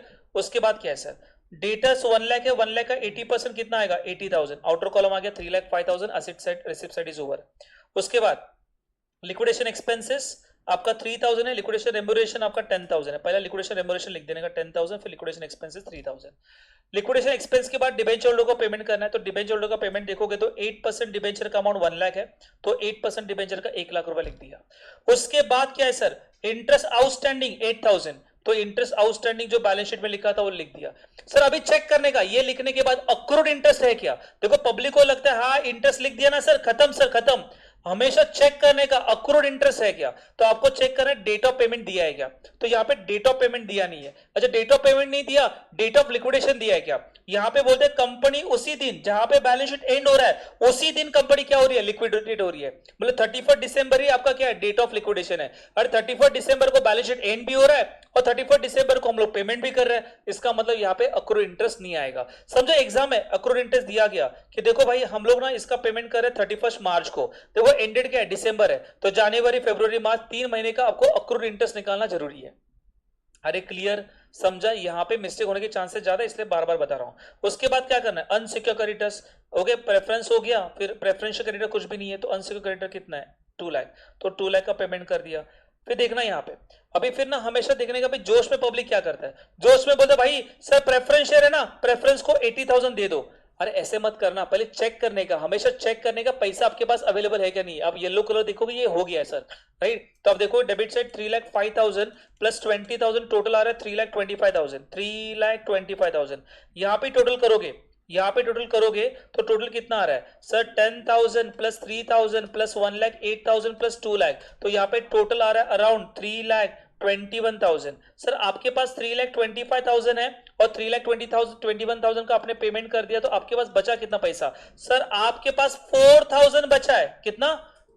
तो पब्लिक क्या बोलता है, जोश में क्या करता है सर, इक्विटी को बैलेंस देना है ना, तो यहाँ पे लिख के आता है एग्जाम में, जोश में प्रेफरेंस शेयर कितना 80,000 गया क्वेश्चन। अरे क्लियर, हमेशा चेक करने का, जैसे आपने डिबेंचर को पैसा दे दिया फिर अमाउंट कैलकुलेट करते करते ही आगे बढ़ना है। क्लियर, यहाँ पे पैसा खत्म हो गया, बैलेंस पेमेंट किसको करेंगे, प्रेफरेंस होल्डर्स को करेंगे, कितना बेटा 4,000। सर बाकी का पैसा प्रेफरेंस का नहीं मिलेगा सर, क्योंकि हमारे जो इक्विटी शेयर है वो फुल्ली पेड अप है, अभी वो पैसा नहीं देंगे। अरे क्लियर, समझ में आ रहा है। तो ये क्वेश्चन है इजी, पर यहाँ पे छोटे छोटे ट्रैप लगे हैं। कौन से, ये वाला पहला मतलब प्रेफरेंस का, यहाँ पे 80,000 लिख दिया, सम यहाँ पे चला गया आपका, समझ में आ रहा है। ओके तो हमेशा इससे, इस क्वेश्चन से क्या लर्न किया कि जैसे आप प्रेफरेंस का पेमेंट, डिबेंचर का पैसा दे दोगे तो आपको क्या करना है, कैश अवेलेबल चेक करके ही आगे का पेमेंट कर देना है। ओके क्वेश्चन नंबर 5 के पास क्वेश्चन नंबर 14 देखना, क्वेश्चन नंबर 5 के पास क्वेश्चन नंबर 14 देखना, क्वेश्चन नंबर 5 के पास क्वेश्चन नंबर 14 देखना, full stop limited. Question number 5 के पास क्वेश्चन नंबर 14 देखना, full stop limited. Question number 5 के बाद क्वेश्चन नंबर 14 देखना, फुल स्टॉप लिमिटेड क्या बोलता है देखो, बोले summarise the balance sheet of full stop limited as on 31 March 16 being the date of voluntary liquidation. अभी देखना इक्विटी शेयर देखने का सर, पहला तो जैसे सम आ गया ना, जैसे सम आ गया तो आपका फोकस होना चाहिए इक्विटी शेयर के ऊपर। आप देखोगे एक शेयर यहाँ पे 100 रुपीज का है और 100 रुपीज का एक शेयर है, 60 पेड अप है, यहाँ पे 100 का शेयर है, 50 पेड अप है, शेयर क्या बेटा पार्टली पेड अप है, और शेयर पार्टली पेड अप है तो 99% या 100% यहाँ पे क्या आएगा, वर्किंग आएगा। ओके चलो देखते हैं। Preferential dividend is arrear for 3 years, asset realise as follows, expense of liquidation 86,000, remuneration of the liquidation 2% on asset realize, income tax payable, देखो मैंने यहाँ पे बोला था प्रीवियसली क्वेश्चन किया था सोना लिमिटेड वाला, उसमें इनकम टैक्स कहाँ पे था, लाइबिलिटी में था, यहाँ पे इनकम टैक्स कहाँ पे है, एडजस्टमेंट में, तो as a priority wise payment करना है। Are clear. उसके बाद एज्यूमिंग दैट फाइनल पेमेंट, ये फाइनल पेमेंट कभी किया 31 मार्च, अरे बैलेंस शीट एंड कभी हो रहा है 31 मार्च, अरे 31 मार्च बैलेंस शीट एंड है और 31 मार्च ही आपका पेमेंट डेट है, इसका मतलब नो इंटरेस्ट। चलो तो फटाफट से देखने का, पहले ओपनिंग कैश है क्या, पहले देखने का ओपनिंग कैश है क्या, तो यहाँ पे ओपनिंग कैश नहीं है, पर ये लॉस है ना बेटा, लॉस, इस लॉस को क्या कर देना है, इग्नोर कर देना है। क्लियर। चलो सर लैंड एंड बिल्डिंग से रियलाइज कितना, सर कोई एसेट मॉर्गेज है क्या, देखो भाई यहाँ पे लिखा हुआ है कोई एसेट मॉर्गेज है 10% डिबेंचर के सामने, बैंक ओवरड्राफ्ट के सामने कुछ भी नहीं है, और एडजस्टमेंट में लिखा भी नहीं है किसके सामने क्या मॉर्गेज है, तो सारे एसेट फ्री है सर, कोई मॉर्गेज नहीं है, तो land and building 6,20,000, land and building 6,20,000, right. उसके बाद स्टॉक इन ट्रेड कितना 3,10,000, स्टॉक इन ट्रेड 3,10,000, रिसिप्ट साइड में लिख रहा पैसा आ रहा है ना, एसेट सोल्ड करके। प्लांटर मशीन 7,10,000, प्लांटर मशीन 7,10,000 पैसा आ रहा है। बुक डेब्ट्स मतलब debtor 6,60,000, cash account debit to asset, ऐसे एंट्री पास का कैश को पकड़ा टू एसेट लिख दिया मैंने। उसके बाद लिक्विडेटर रेम्यूनरेशन आएगा सर, लिक्विडेशन लीगल एक्सपेंस कुछ भी नहीं है, लिक्विडेटर रेम्यूनरेशन कितना बोला 2% ऑन एसेट रियलाइज, देखो एसेट रियलाइज क्या है 1 2 3 4, तो इसका टोटल कितना आ रहा है, टोटल आ रहा है 23 लाख, चेक करना। सो 6,20,000 प्लस 3,10,000 प्लस 7,10,000 प्लस 6,60,000 आ रहा है 23 लाख, यस सर 23 लाख आ रहा है सर। तो आप जब रिवीजन करोगे, रिवीजन भी ऐसे ही करना होता है। अरे क्लियर, एक एक आइटम ऐसे नहीं देखना है ओनली क्वेश्चन, हाँ मुझे आ रहा है ऐसे, ओके एक एक आइटम को आपको टिक मार्क करके लिखना है कि मैं जो कैलकुलेट कर रहा हूँ सही है कि नहीं है। राइट। तो उसके ऊपर कितना परसेंट है बेटा, तो इसके ऊपर 2% है, तो 23 लाख के ऊपर 2% निकालना, 2% कितना आ रहा है, 2% आ रहा है 46,000। यहाँ तक क्लियर है। चलो ये हो गया, आगे बढ़ते हैं। उसके बाद क्या है, उसके बाद है लिक्विडेटर रेम्युनरेशन, लिक्विडेशन एक्सपेंसेस कितना 86,000 दे दिया, हाँ सर दे दिया। उसके बाद किसको पेमेंट करना है, डिबेंचर होल्डर्स को। 10% डिबेंचर का अमाउंट 7,50,000 है, 10% डिबेंचर का अमाउंट 2,10,000 है। अमाउंट ऊपर नीचे हुआ है, अमाउंट यहाँ पे ऊपर नीचे हुआ है। ये प्रेफरेंस का अमाउंट है, ये इक्विटी का अमाउंट है, ये भी इक्विटी का अमाउंट है, ये सिक्योरिटी प्रीमियम का अमाउंट है, ये डिबेंचर का अमाउंट है, ये preferential creditors, bank overdraft and trade creditors. तो डिबेंचर का अमाउंट कितना है 2,10,000, डिबेंचर का 2,10,000 दे दिया। सर इसका इंटरेस्ट देना है क्या, इंटरेस्ट नहीं देना है, बिकॉज 31 मार्च को बैलेंस शीट एंड हो रहा है और उसी दिन हम लोग क्या कर रहे हैं, उसको पेमेंट कर रहे हैं। उसके बाद किसको पेमेंट करना है, प्रेफरेंशियल क्रेडिटर्स। ये देखना इनकम टैक्स कितना 67,000 इनकम टैक्स का पेमेंट हमने कर दिया, प्रेफरेंशियल क्रेडिटर्स। अरे क्लियर, यहाँ पे दो है क्या प्रेफरेंस, इधर भी है सर, हाँ सर प्रेफरेंशियल क्रेडिटर 1,05,000 है, प्रेफरेंशियल क्रेडिटर 1,05,000 है, और नीचे एडजस्टमेंट भी है सर, एडजस्टमेंट भी दिखा, इनकम टैक्स पेबल कितना 67 दे दिया as a priority wise. Clear. Preferential creditor के बाद अनसिक्योर क्रेडिटर, यहाँ पे अनसिक्योर क्रेडिटर कौन है, bank overdraft and trade creditors. तो bank overdraft and trade creditors कितना 10,85,000 का पेमेंट कर दिया। अरे क्लियर, यस और नो। जैसे अनसिक्योर क्रेडिटर का पेमेंट कर दिया, आपको ना बैलेंस चेक करना जरूरी है। 6,20,000, 3,10,000, 7,10,000 प्लस 6,60,000, ये आया कितना 23 लाख। उसमें से पेमेंट किया हमने 46, 86, 2,10,000 माइनस 1,05,000 माइनस 67,000 माइनस 10,85,000, तो आपके पास बचा है 7,01,000 कैश। ओके, उसके बाद आप किसको पेमेंट करोगे, प्रेफरेंस होल्डर्स को पेमेंट करोगे। प्रेफरेंस होल्डर को कितना करना है, 5 लाख दे सकते हैं, हाँ सर 7 लाख रुपए का बैलेंस है, हम लोग 5 लाख रुपए दे सकते हैं। सर अरियर्स ऑफ डिविडेंड है, हाँ सर कितना अरियर्स ऑफ डिविडेंड है, 3 इयर्स का।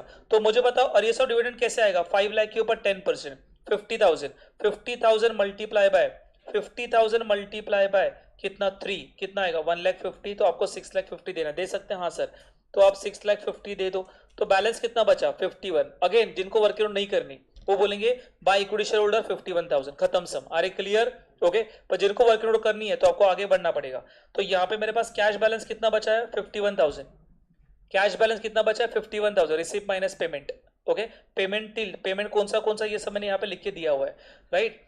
आपको क्या करना है, यहाँ पे करना पड़ेगा नोशनल कॉल। 100 रुपीज का शेयर है, 60 रुपीज पेड अप है, तो अनकॉल कितना है 40। यहाँ पे 100 का फेस वैल्यू है, 50 रुपीज पेड अप है, अनकॉल कितना है 50।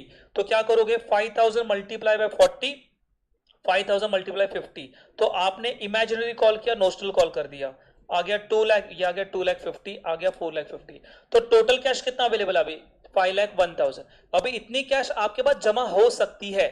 अरे क्लियर, आपने कॉल कर दिया तो इतनी कैश जमा हो सकती है, पर इक्विटी को देना कितना है, तो इक्विटी को देना कितना है, सबने कॉल कर दिया तो पूरा पैसा देना पड़ेगा। तो 5,000 प्लस 5,000, वी हैव 10,000 शेयर्स, है ना, 10,000 share multiply by face value, हमेशा याद रखना मल्टीप्लाई बाय यहाँ पे फेस वैल्यू होगा। 10,000 मल्टीप्लाई 100, अमाउंट कितना देना है आपको, सर आपको अमाउंट देना पड़ेगा 10 लाख रुपया।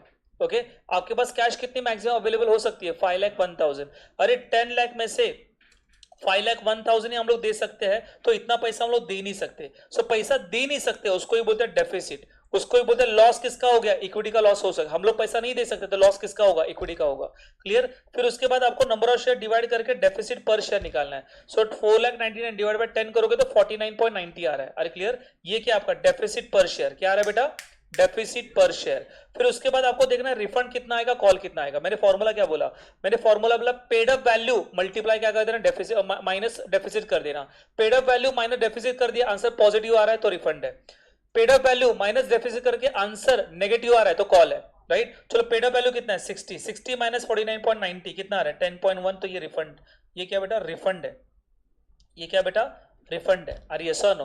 फिर यहाँ पे देखना पेड अप वैल्यू कितना है मेरा 50, 50 माइनस 49.90, यहाँ पे आंसर पॉजिटिव आ रहा है 0.10।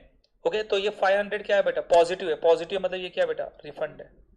Multiply by number of share कर देना। अरे क्लियर, तो यहाँ पे देखो 50,500 का रिफंड है, 50,500 का रिफंड है और 500 का रिफंड है, दोनों का टोटल 51,000 मैच हो रहा है। पर देखो इसका मार्क्स नहीं है सर, ये कॉपी करके लिखो, इसका मार्क्स नहीं है, ये वर्किंग नोट का मार्क्स है।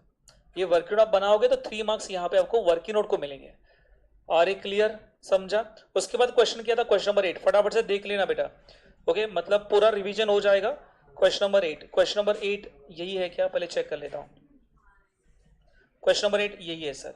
क्वेश्चन नंबर 8 देखना, तो मैं यहाँ पे क्वेश्चन नंबर 8 देख रहा हूँ। तो question number 8 in the books of A limited, पहले सम रीड करते हैं।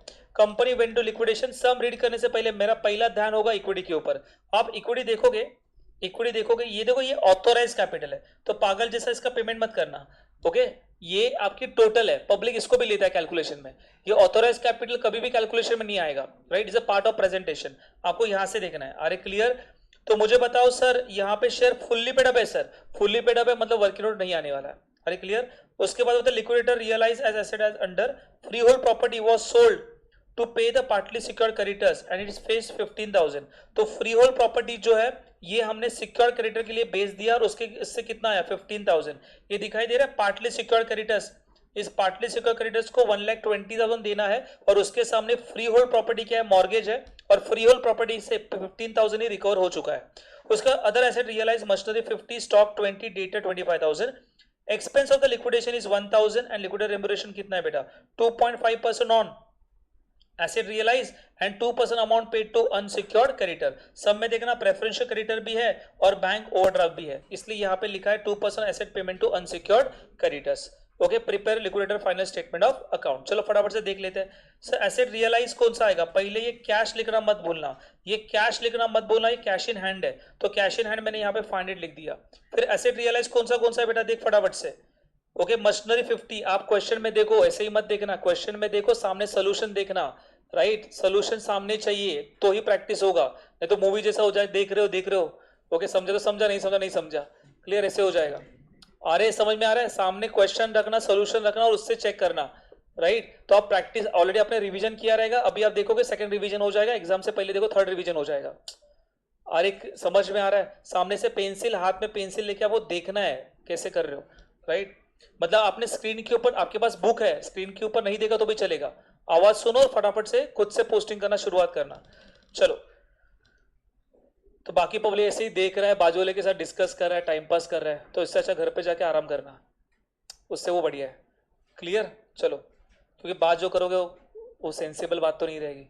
ओके, चलो देखना।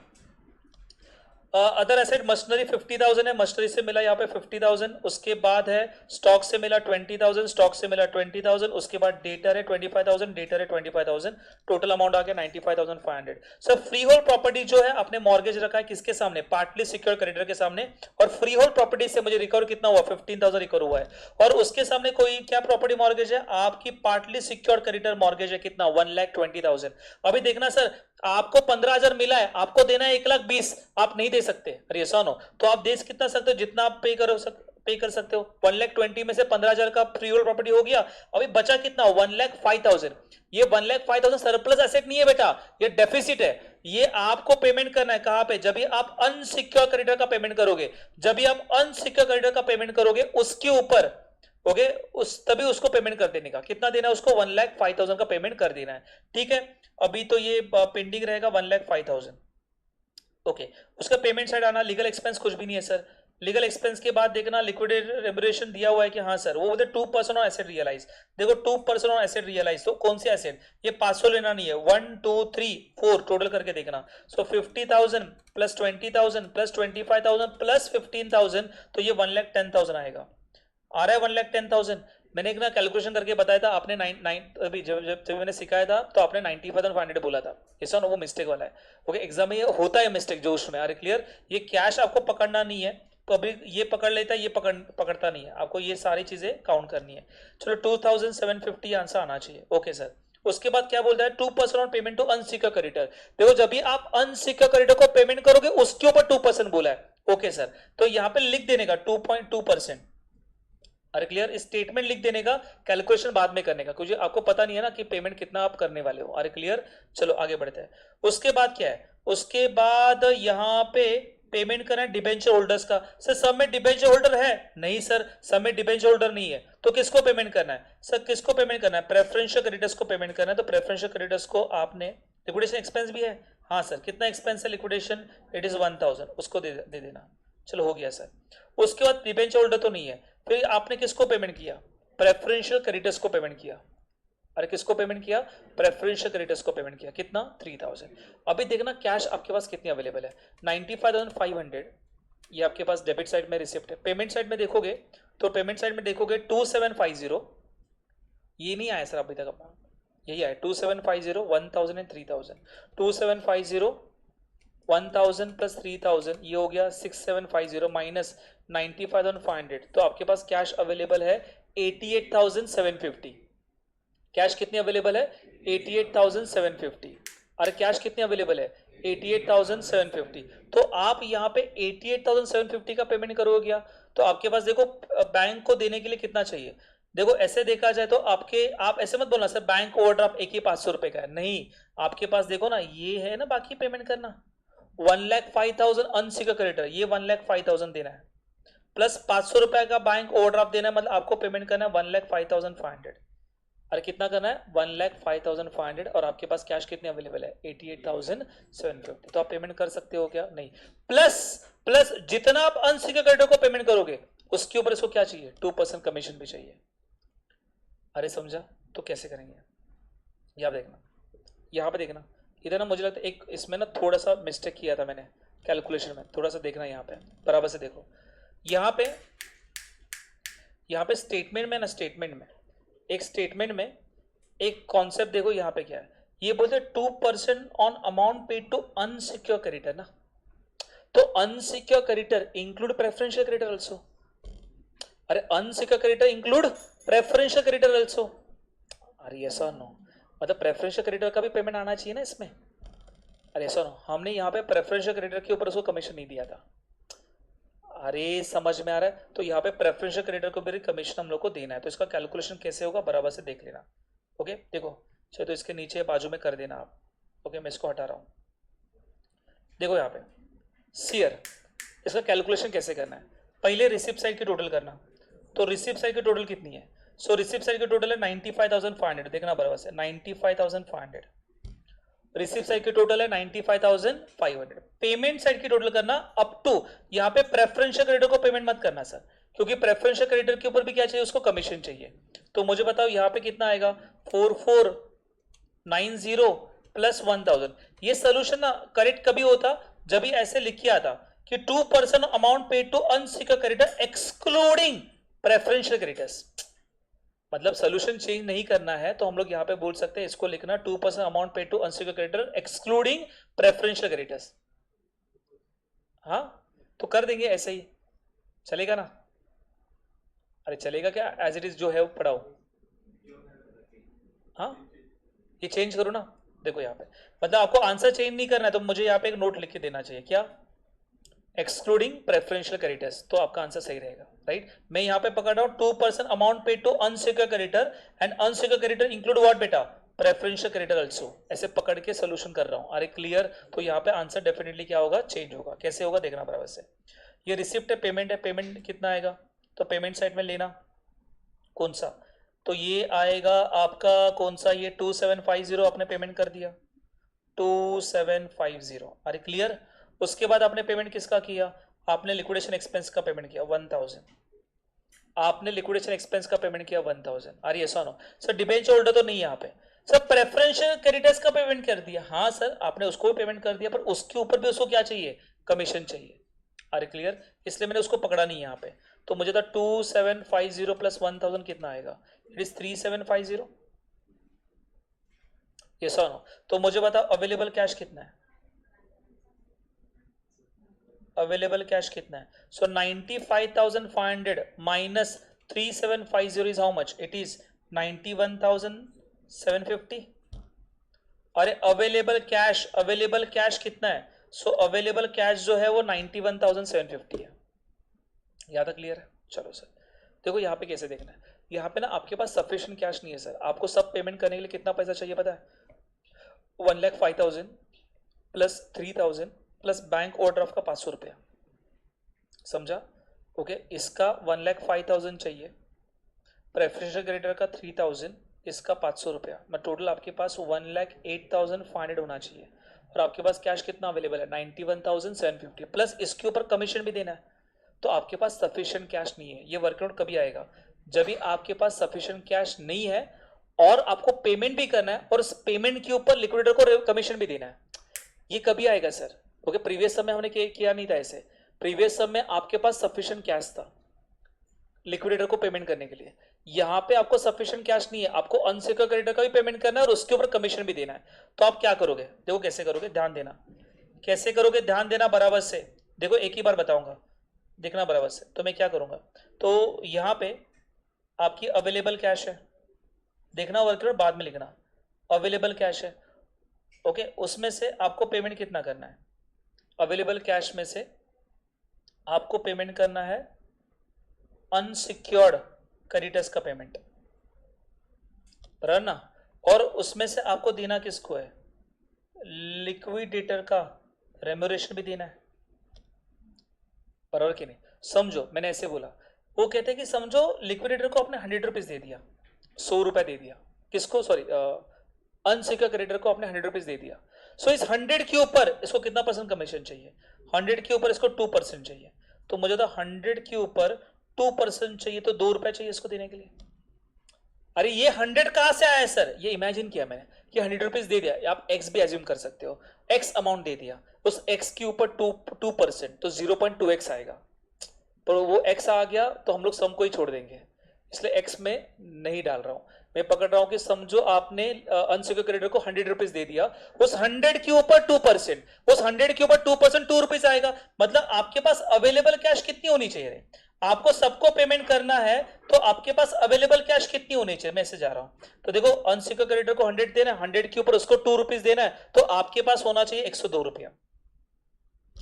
अरे आपके पास 102 रहेगा तो 100 रुपीज आप अनसिक्योर्ड क्रेडिटर दोगे, 100 के ऊपर 2% तो कितना 2 रुपीज आएगा। ये सर सोचना कैसे समझा, एग्जाम में याद नहीं आया तो अनसिक्योर्ड क्रेडिटर को 100 लिख देना, उसके बाद 2% बोला 2% लगा देना, अवेलेबल कैश 102 बोलना। आपके पास क्या है, आपके पास अवेलेबल कैश है कितना 91,750, आपके पास अवेलेबल कैश है 91,750। Do the cross multiplication and find out the unsecured creditors, find out the unsecured creditor, तो कितना आएगा, तो बोलने का unsecured creditors it is 91,750 divided by 102 multiply by 100। तो 91,750 divided by 102 multiplied by 100 is how much? It is 89,951, 89,951।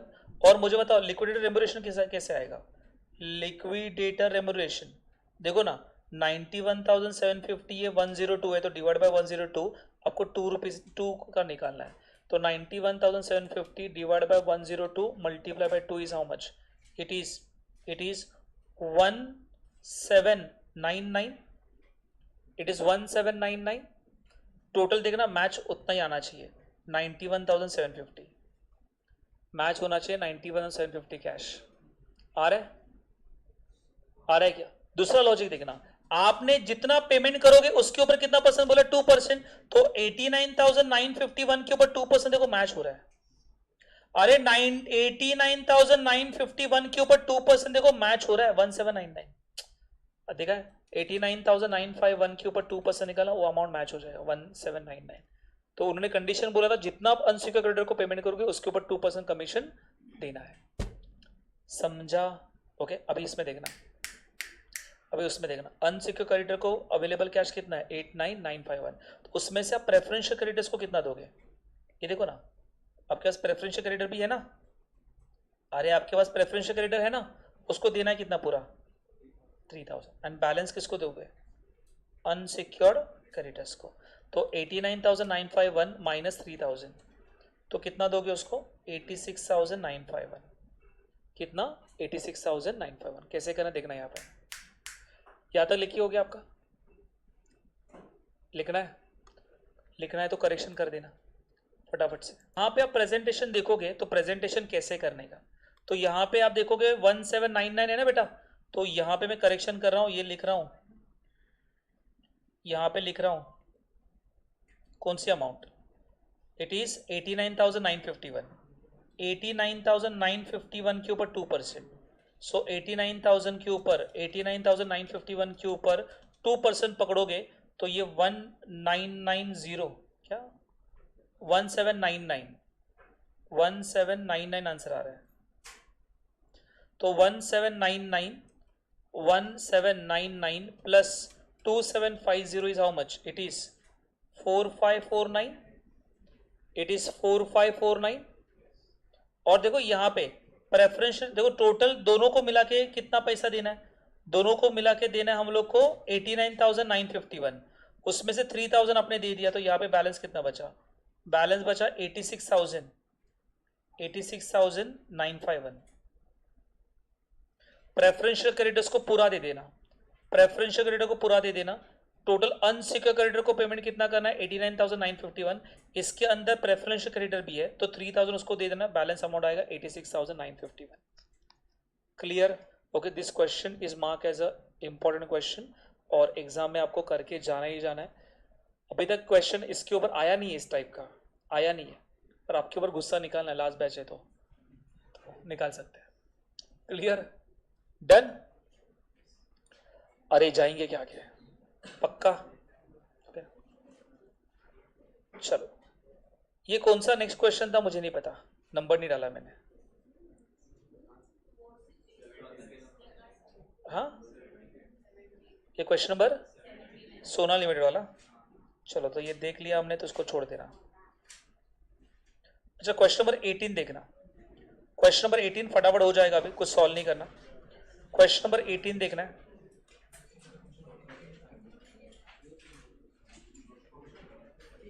यही है ना 18? ये कौन सा? यही है ना 18?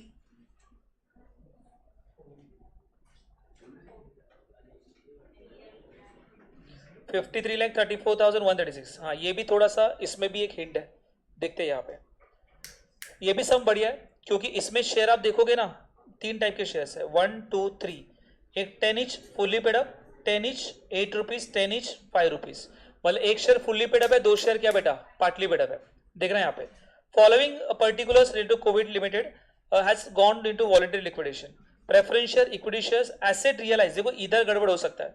Asset realized 53,34,136, excluding amount realized by the sale of security held by the partly secured creditor.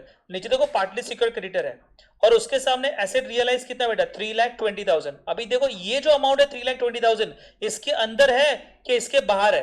तो बोलते हैं ये लो, लिखते देखो asset realized 53,34,136 excluding amount realized by the sale of security held by the partly secured creditor. देखो partly secured creditor ने asset held किया, उससे कितना मिला? 3,20,000. पर ये 3,20,000 इसके अंदर नहीं है. एक सम है ऐसा जिसमें वर्ड लिखा है including. Same to same sum exam में आ गया, पर एक्सक्लूडिंग के बदले में इंक्लूडिंग डाल दिया. अभी कोने रट्टा मारा रहेगा क्वेश्चन, तो बोलेगा हाँ सर ये बाहर है, अलग है. अरे बेटा वर्ड देखना, वर्ड यहाँ पे इंक्लूडिंग आ गया, मतलब इसमें 3,20,000 इंक्लूड है. तो आपको ना 2 पार्ट में इसको डिवाइड करना चाहिए. 3,20,000 ऐसा एसेट जो सिक्योर्ड है और बाकी एसेट जो क्या है? मॉर्गेज नहीं है. अरे समझ में आ रहा है? तो ये याद रखना, ये बहुत वर्ड इंपॉर्टेंट है बेटा, एक्सक्लूडिंग इंक्लूडिंग. अरे क्लियर?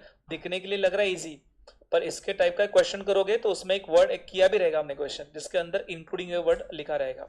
राइट? चलो, उसका प्रेफरेंशियल क्रेडिटर दिया, अनसिक्योर्ड क्रेडिटर दिया हुआ है. देन लिक्विडेटेड रेम्बर्सेशन चेक करना, क्या लिखा है? बोलते हैं 3% asset realise, 2% amount paid to unsecured creditor including preferential creditor. अब इस सब में लिखा हुआ है सर इंक्लूड है, यहाँ पे वर्ड एक्सक्लूडिंग होता तो हम लोग कंसीडर नहीं करते. क्लियर? चलो, तो यहाँ पे देखो एसेट रियलाइज फटाफट से देख लेते हैं. एसेट रियलाइज तो डायरेक्टली लिखा हुआ है सर, टोटल 53,34,136. देखो सिक्योर्ड क्रेडिटर से कितना आया सर? ये सिक्योर्ड एसेट 3,20,000 आया.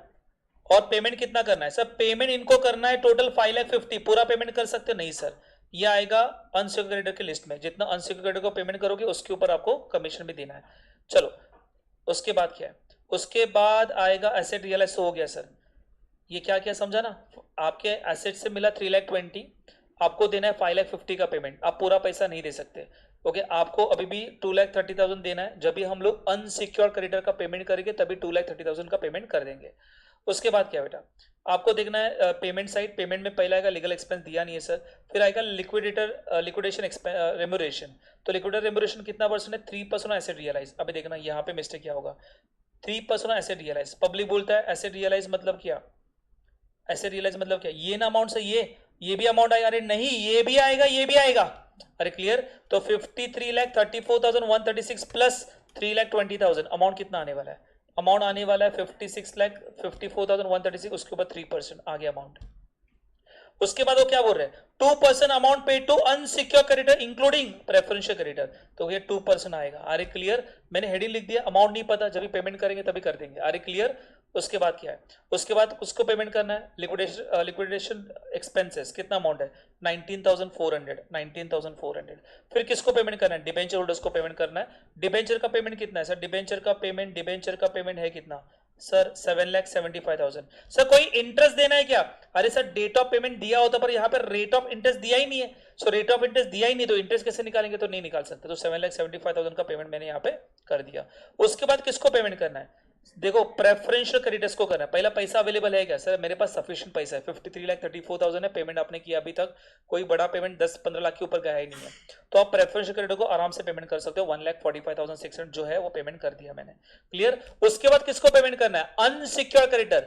आपके पास सफिशिएंट कैश है, प्रीवियसली जो क्वेश्चन सॉल्व किया था उसमें आपके पास सफिशिएंट कैश अवेलेबल नहीं था, इसलिए वो 102 वाला कैलकुलेशन किया मैंने। कितना कैश अवेलेबल है, इनको इतना देना है 100 रुपया, तो 100 रुपए के ऊपर उसको 2% कमीशन मिलेगा, तो आपके पास कैश कितना अवेलेबल होना चाहिए, नहीं क्रॉस मल्टीप्लाई करके अमाउंट निकाला। यहां पे आपके पास सफिशिएंट कैश है, ऐसे कुछ करने की जरूरत नहीं है। तो आप क्या बोलोगे सर, देखना अनसिक्योर क्रेडिटर को पेमेंट कितना करना, आप बोलोगे सर 31 लाख, मैं बोलूंगा नहीं 31 लाख नहीं आएगा। 31 लाख तो ये ऑफिशियल है, बट ये सर इसको 2,30,000 भी देना है ना, तो 31 लाख प्लस 2,30,000 अमाउंट कितना आएगा 33,30,000। अरे अमाउंट कितना आएगा 33,30,000। समझा कि नहीं समझा, is very very most important. ये ना एग्जाम में ये बच्चा भूल जाता है, जोश में ये ले लेता है, ये अमाउंट लेता है सर, कौन सा, ये वाला, क्लियर। ये भी अमाउंट आएगा ना, अभी तक दिया नहीं आपने पैसा, है ना, तो टोटल पेमेंट आएगा 33,30,000। जैसे आपने पेमेंट कर दिया अनसिक्योर क्रेडिटर को, इसके ऊपर क्या देना है, कमीशन देना है। अभी देखो पब्लिक बोले सर 33,30,000 के ऊपर 2% ना, बोलना नहीं बेटा नहीं, यहाँ पे प्रेफरेंशियल क्रेडिटर भी है। अरे ये सो नो, तो प्रेफरेंशियल क्रेडिटर कितना आएगा 33,30,000 प्लस प्लस प्लस 1,45,600, तो आपको देना है 34,75,600 के ऊपर इंक्लूडिंग प्रेफरेंशियल क्रेडिटर। उसके ऊपर 2% कितना आएगा 69,512। तो ये सम और प्रीवियस सम में फर्क क्या है, ये सम में आपके पास सफिशिएंट कैश था, इसलिए आपने आराम से अनसिक्योर्ड को पूरा पैसा दिया और उसके ऊपर 2% कमीशन लिक्विडेटर को दे दिया। प्रीवियस सम में जो सॉल्व किया था, जो मैंने करेक्शन कर दिया, उसमें आपके पास सफिशिएंट कैश अवेलेबल नहीं था, आप पूरा पैसा अनसिक्योर्ड को दे ही नहीं सकते, तो प्रेफरेंस का छोड़ दो, इक्विटी का छोड़ दो, और यस और नो, राइट। उसके बाद किसको पेमेंट करना है, प्रेफरेंशियल को पेमेंट करना है, कितना, अरे 10,000 शेयर मल्टीप्लाई 100, आपको देना है 10 lakh. Sir arrears of dividend के बारे में कुछ लिखा नहीं, जबरदस्ती कैलकुलेट मत करना, अरे क्लियर। उसके बाद जिनको वर्किंग नोट करना नहीं है, शेयर पार्टली बढ़ा है, 100% क्या आएगा, वर्किंग नोट आएगा। पर जिनको करना नहीं है तो बैलेंस पैसा देने का, जो भी बैलेंस रहेगा ना देने का इक्विटी, कुल नहीं चाहिए 3 मार्क्स, अरे क्लियर। पर जिनको 3 मार्क्स 3 to 4 मार्क्स चाहिए तो क्या करना पड़ेगा, कैलकुलेशन करना पड़ेगा। कैलकुलेशन कैसे करेंगे, देखो जहां पे मैंने येलो कलर किया है वो कैलकुलेशन में आ चुका है, तो 53,34 ये रिसिप्ट है, बाकी ये सब क्या है बेटा, पेमेंट है। पेमेंट का टोटल कर देना, कितना आ रहा है बोल देना, 1,69,624 plus 69,512 plus 19,400 plus 7,75,000 plus 1,45,600 plus 33,30,000 plus 10 lakh, कितना आएगा रे, इट इज 54,99,136। ज्यादा आ रहा है क्या, 45,09,136 आ रहा है, ठीक है यही आ रहा है ना। चलो तो ये आ गया रिसिप्ट, ये आ गया रिसिप्ट, ये आ गया रिसिप्ट और ये आ गया पेमेंट। कैश अवेलेबल कितना है 8,25,000। फिर आप क्या करोगे, इमेजिनरी कॉल करोगे, नोशनल कॉल कैसे सर, ये देखना 1 लाख शेयर है, ये 10 ही है, फुल्ली पेड अप है, 1 लाख शेयर है, 10 है, 8 पेड अप है, पार्टली पेड अप कितना है 2, तो 2 रुपीज अनकॉल्ड है, 1 लाख मल्टीप्लाई बाय 2 कितना आएगा 2 लाख, ये आ गया। उसके बाद ये देखना 60,000 मल्टीप्लाई बाय 5, 60 मल्टीप्लाई 5 कितना आएगा 3 लाख, टोटल कितना है 5 लाख, 5 लाख प्लस 8,25,000 13,25,000। चलो मेरे साथ हो। उसके बाद पेमेंट किसको करना है, प्रेफरेंशियल कैपिटल का पेमेंट करना है, कितना अमाउंट सर, अरे कितना है पैसा 10,000 मल्टीप्लाई 100 कितना आएगा 10 लाख आएगा, बैलेंस कैश अवेलेबल है 3,25,000। सब लोग मेरे साथ हो यहाँ तक, यस और नो। उसके बाद क्या करना है सर, आप क्या करोगे, इक्विटी का पूरा पैसा करोगे। अभी देखो यहाँ पे शेयर ना 10-10-10 है, फेस वैल्यू सबकी क्या बेटा कॉमन है, तो ये टोटल करना भी इजी है। जब फेस वैल्यू कॉमन नहीं होगा तो कैलकुलेशन चेंज होता है, अरे क्लियर। यहाँ पे फेस वैल्यू सबका सेम है और इतना डिफिकल्ट नहीं पूछेंगे वो लोग, फेस वैल्यू सेम वाले ही पूछेंगे मैक्सिमम, ओके। ये भी हाईएस्ट लेवल है, ये भी पूछने का उनका हाईएस्ट लेवल है, मतलब बहुत ही एक्सट्रीम केस में आपको बहुत ही टफ पेपर्स फ्रेम करना है तभी ये क्वेश्चन आएगा, अदरवाइज 10% चांसेस है आने के, 90% तो नहीं आएगा। अरे क्लियर? चलो 1 लाख प्लस ये कितना 1,60,000 आ गया, डिवाइड बाय 2,60,000 आ गया, है ना। तो डिवाइड बाय क्या करोगे बेटा, यहाँ पे 2,60,000 मल्टीप्लाई बाय क्या करना, फेस वैल्यू कर देना। वापस बता रहा हूँ, यहाँ पे क्या मल्टीप्लाई करना है, face value, number of share multiply face value आ गया 26 लाख। आपके पास देखो कैश है 3,25,000, आप इतना पैसा नहीं दे सकते, divide by number of share करोगे, डेफिसिट पर शेयर आएगा। देखो कॉल करना है क्या रिफंड करना है, उसका फॉर्मूला क्या बोला, paid up value multiply by deficit per share. So paid up value कितना है इसका 10 माइनस 8.75, पॉजिटिव आ रहा है रिफंड। ऐसे कितने शेयर है, 10 वाले शेयर कितना बेटा 1 लाख है, मल्टीप्लाई 1 लाख कर देना, अमाउंट आ जाएगा। उसके बाद इसका paid up value 8 minus 8.75, answer negative आ रहा है, आंसर नेगेटिव आ रहा है तो क्या करोगे बेटा, यहाँ पे कॉल करेंगे। यहाँ पे देखो 5 माइनस 8.75, यहाँ पे भी आंसर क्या आ रहा है, नेगेटिव आ रहा है। Are clear, 5 minus 8.75 answer negative आ रहा है, क्या करोगे, कॉल करोगे, multiply by number of share कर देना। कॉल करोगे तो कॉल का पैसा कहां पे लिखना है बेटा, देखो ना 0.75 multiply by 1 lakh, 3.75 multiply by 60, तो कॉल कहां पे आएगा, रिसिप्ट साइड में आएगा। अरे कॉल कहां पे आएगा, रिसिप्ट साइड में। रिफंड कहां पे आएगा, पेमेंट साइड में आएगा। 1 लाख शेयर मल्टीप्लाई बाय 1.25। अरे क्लियर, ये आ गया रिफंड और ये टैली होना चाहिए। अरे यहाँ तक क्लियर है, यस और नो? चलो फिर ये अप्रैल 24 आप कर लेना, ये तो इजी था क्वेश्चन। क्वेश्चन नंबर 16 चाहिए था ना आपको, 16 ना, देखना क्वेश्चन नंबर 16 देखना। देखो क्वेश्चन नंबर 16 करेंगे फिर हम लोग स्टॉप करेंगे। देखना यहाँ पे क्वेश्चन,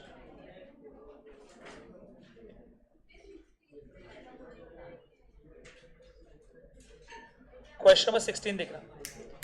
क्वेश्चन नंबर 16 ये इंपॉर्टेंट क्यों है, बिकॉज 16 में आप देखोगे ना फेस वैल्यू अलग अलग है, ये 100 और ये क्या बेटा 10 है, इसलिए इसका कैलकुलेशन वर्किंग नोट में क्या होगा, चेंज होगा। 100 रुपीज फेस वैल्यू है, 60 पेड अप है, 75 पेड अप है और 5 रुपीज पेड अप है। देखना यहाँ पे शेयर तीनों भी पार्टली पेड अप है, मतलब 99% इसके ऊपर क्या आने वाला है, वर्किंग नोट आने वाला है। ओके यहाँ पे देखना, एसेट इंक्लूडिंग मशीनरी, देखो यहाँ पे वर्ड लिखा है, एसेट इंक्लूडिंग मशीनरी रियलाइज 17,50,000, इस 17,50,000 के अंदर एसेट जो रियलाइज है, मशीनरी रियलाइज है, उसका अमाउंट यहाँ पे इंक्लूड है। यहाँ पे देखो लिखा है कंपनी हैज बोरोड लोन,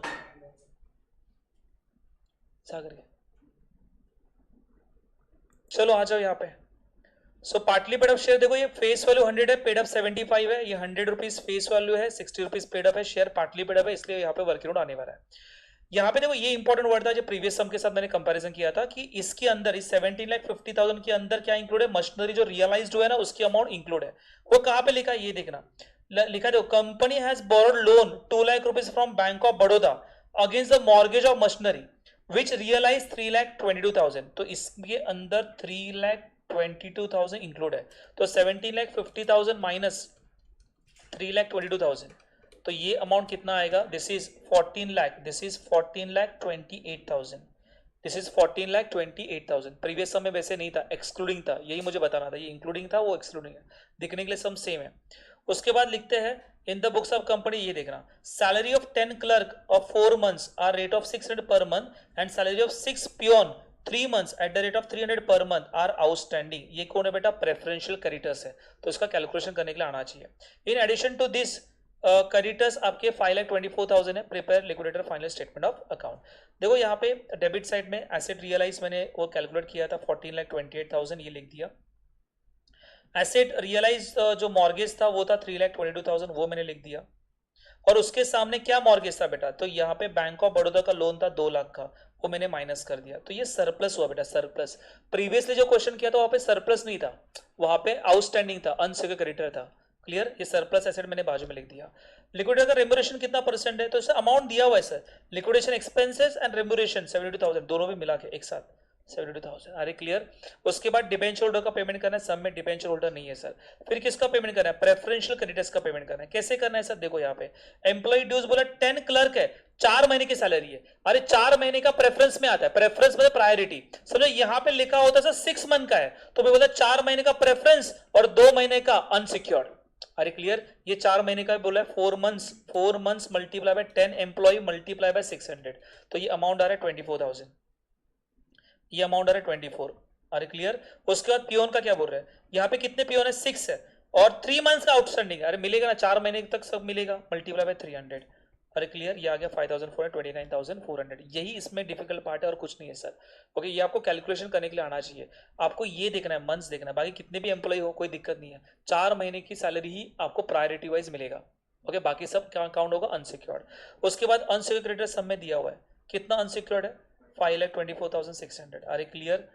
उसके बाद आपको ना हमेशा पैसा अवेलेबल है क्या चेक करना है, 4,28,000 प्लस 1,22,000, ये आ गया 15,50,000 माइनस 72 माइनस 29,400 माइनस 5,24,600, तो कितना अमाउंट आ गया, 9,24,000 अवेलेबल कैश मेरे पास है। सर मैं यहाँ पे इक्विप प्रेफरेंस का पेमेंट कर सकता हूँ, कितना देना है, 900 मल्टीप्लाई 9,000 मल्टीप्लाई 100, मतलब आपको 9 लाख रुपीज देना है। तो आप 9 लाख दे सकते हो कि हाँ सर दे सकते हैं, मेरे पास कितना है 9,24,000 है, 9 लाख दे दिया तो 24,000 बचेगा। जिनको वर्कआउट करना नहीं है आप बैलेंस कैश लिखोगे, 24,000 सम खत्म हो गया। ओके, जिनको वर्कआउट करना है तो ये आएगा रिसिव का टोटल आ गया हमारा कितना, 15,50,000। फिर पेमेंट करना है 1 2 3 4, इसका टोटल कितना आएगा, 5,26,000। क्लियर, अवेलेबल कैश 24 जो मैंने बोला था। फिर ऐड क्या करोगे, नोशनल कॉल करोगे। नोशनल कॉल कितना करना है देखना, यहाँ पे 8,000 शेयर है, 100 रुपीज 75 पेड अप है, मतलब कॉल कितना करना है 25। 8,000 मल्टीप्लाई 25, अमाउंट कितना आएगा 2 लाख। फिर यहाँ पे देखना 6,400 मल्टीप्लाई पे क्या करेगा 40, बराबर ना। फिर यहाँ पे देखने का 10 रुपए का शेयर है, 5 रुपए पेड अप है, तो अनकॉल्ड कितना है 5 रुपीज है, 56,000 मल्टीप्लाई बाय 5, ये आ गया 2,80,000, 7,60,000 ऐड कर दिया, number of share multiply face value. Clear, तो ये आपके पास इतना कैश अवेलेबल है। उसके बाद देखो देना कितना है, देना कितना है सर, देखो ना देना कितना है, 8,000 मल्टीप्लाई 100, 6,400 मल्टीप्लाई 100, 56,000 मल्टीप्लाई 100, कोई number of shares multiply face value, देना है आपको 20 लाख रुपया, देना कितना है 20 लाख। तो यहाँ पे इतनी कैश अवेलेबल है, इतना आपको देना पड़ेगा, तो आपका डेफिसिट आएगा 12,40,000। देखो बच्चा यहाँ पे मिस्टेक करेगा, नंबर ऑफ शेयर डिवाइड करके, क्यों, अब पब्लिक बोले सर इसकी टोटल मारो ना, 8,656 टोटल नहीं मार सकते, क्यों सर, देखो ना फेस वैल्यू सेम नहीं है, फेस वैल्यू क्या है, अलग अलग है। ये 10 रुपए के शेयर को 100 में कन्वर्ट करना पड़ेगा, तो कैसे कन्वर्ट करना पड़ेगा, सिंपल है, 56,000 मल्टीप्लाई बाय 10 रुपीज है ना, तो ये आएगा 5,60,000 टोटल वैल्यू, डिवाइड बाय 100 कर देना, 100 में कन्वर्ट करोगे तो 5,600 आएगा। अरे क्लियर, आपको 10 रुपए के शेयर को 100 में कन्वर्ट करना है, कैसे किया, number of share multiply by 10 rupees, amount आएगा डिवाइड बाय 100 कर देने का, तो 5,600, तो 8,000 प्लस 6,400 प्लस 5,600 कितना अमाउंट आया 20,000, तो डिवाइड बाय क्या करोगे 20,000 करोगे। कैसे आया इसका वर्कआउट मैंने यहाँ पे करके बताया था आपको। अरे क्लियर, ये फेस वैल्यू 100 वाला है, इसको 100 को हमने कन्वर्ट किया 10 रुपीज में, 20,000। Okay, simple, number of share multiply by 10 rupees, amount आएगा डिवाइड बाय फेस वैल्यू, एक डिनोमिनेशन में लेके आने का, तो यहाँ पे 20 डिवाइड किया तो डेफिसिट आएगा 62। अभी देख रहे हैं डेफिसिट जो है ना, जिसकी फेस वैल्यू 100 है उसका ये डेफिसिट है। अरे क्लियर, ओके, तो मैंने क्या किया, यहाँ पे 3 पार्ट में डिवाइड किया, 62 class A, class B, class C. Okay, class A का फेस वैल्यू कितना है, अरे क्लास ए का फेस वैल्यू यहाँ पे, क्लास ए का फेस वैल्यू यहाँ पे 100 है, बराबर ना। क्लास बी का फेस वैल्यू कितना है, इसका भी फेस वैल्यू कितना 100 है, पर इसका फेस वैल्यू कितना बेटा 10। तो मैं ऐसे बोलूंगा देखो 100 के लिए 62 डेफिसिट है, तो 10 के लिए कितना होगा, तो 10 के लिए होगा 6.2। क्लियर, तो लिखा मैंने पेड अप वैल्यू 75, ये कहाँ से लिखा सर, ये देखो ना पेड अप वैल्यू कितना है 75 65 75 65, ये सर नो। तो क्या करना है, paid up value multi minus क्या करेगा डेफिसिट पर शेयर, तो 65 माइनस 62, 60 माइनस 62, 5 माइनस 6.2, 5 माइनस 62 करोगे आंसर गलत हो जाएगा, यहाँ पे अलर्ट रहने का। अरे और ना कभी कभी क्या होता है एग्जाम में पता चलता है, देख के फिगर ना ऐसे उल्टी से उल्टी आ गई ना, समझ में आता है कुछ तो गड़बड़ किया आपने। देखा ना यहाँ पे 13 2 और यहाँ पे गलती से आपने 5 माइनस 62 कर दिया, तो ये आएगा 57, तो समझ लेना कुछ तो गड़बड़ हो गया। अरे देख के ही पता चलता है फिगर्स कि ना कुछ तो हमने मिस्टेक कर दिया है। अरे क्लियर, तो देखो यहाँ पे आंसर पॉजिटिव है तो रिफंड, यहाँ पे आंसर नेगेटिव है तो कॉल, यहाँ पे आंसर नेगेटिव है तो कॉल, तो 2 कॉल है और एक क्या बेटा रिफंड है। अरे क्लियर, एक कॉल एक रिफंड है। तो यहाँ पे देखो ये देखने का, ये क्लास ऑफ ए कितने नंबर ऑफ शेयर्स है, तो यहाँ पे 8,000 शेयर्स है, तो मल्टीप्लाई बाय 8,000 कर देने का अमाउंट आ जाएगा। यहाँ पे 2 रुपीज है, मल्टीप्लाई नंबर ऑफ शेयर 6,400 है। क्लियर, यहाँ पे कितना है बेटा, यहाँ पे 56,000 है, मल्टीप्लाई 56 कर देना। कॉल है तो आप कहाँ पे लिखोगे, कॉल है तो रिसिप्ट में लिखोगे, 2 कॉल है सर, और रिफंड है करेंट में लिखोगे। अरे क्लियर, टैली हो जाएगा। तो यहाँ तक पूरे क्वेश्चंस जितने थे यहाँ पे मैंने सॉल्व कर दिए। ओके, ये सारे क्वेश्चंस हमने क्लास में किए थे, होमवर्क दिया था जिसके आगे वाले क्वेश्चंस आप प्रैक्टिस के लिए कर पाओ। क्लियर। तो यहाँ पे खत्म होता है लिक्विडेशन। देखो लिक्विडेशन करना बहुत इंपॉर्टेंट है, आएगा एग्जाम में 10 मार्क्स के लिए, मतलब 10 के 2 क्वेश्चन आपको मिल सकते हैं, 20 का एक क्वेश्चन मिल सकता है, पर कभी कभी ना लिक्विडेशन के साथ फॉरेन करेंसी का छोटा 10 मार्क का क्वेश्चन भी आ सकता है। Are clear. इसलिए आपको लिक्विडेशन करके जाना है। बहुत ही ईजी चैप्टर है, ऐसा कोई डिफिकल्ट ऐसे नहीं है। आपको only liquidator finance statement account देखना है। कुछ नहीं आया, डेबिट साइड में रिसिप्ट में एसेट लिखो, क्रेडिट साइड में पेमेंट लिखो, छोड़ना मत ये क्वेश्चन। क्लियर। फिलहाल हम लोग यहाँ पे स्टॉप करते हैं। चलो बोलना।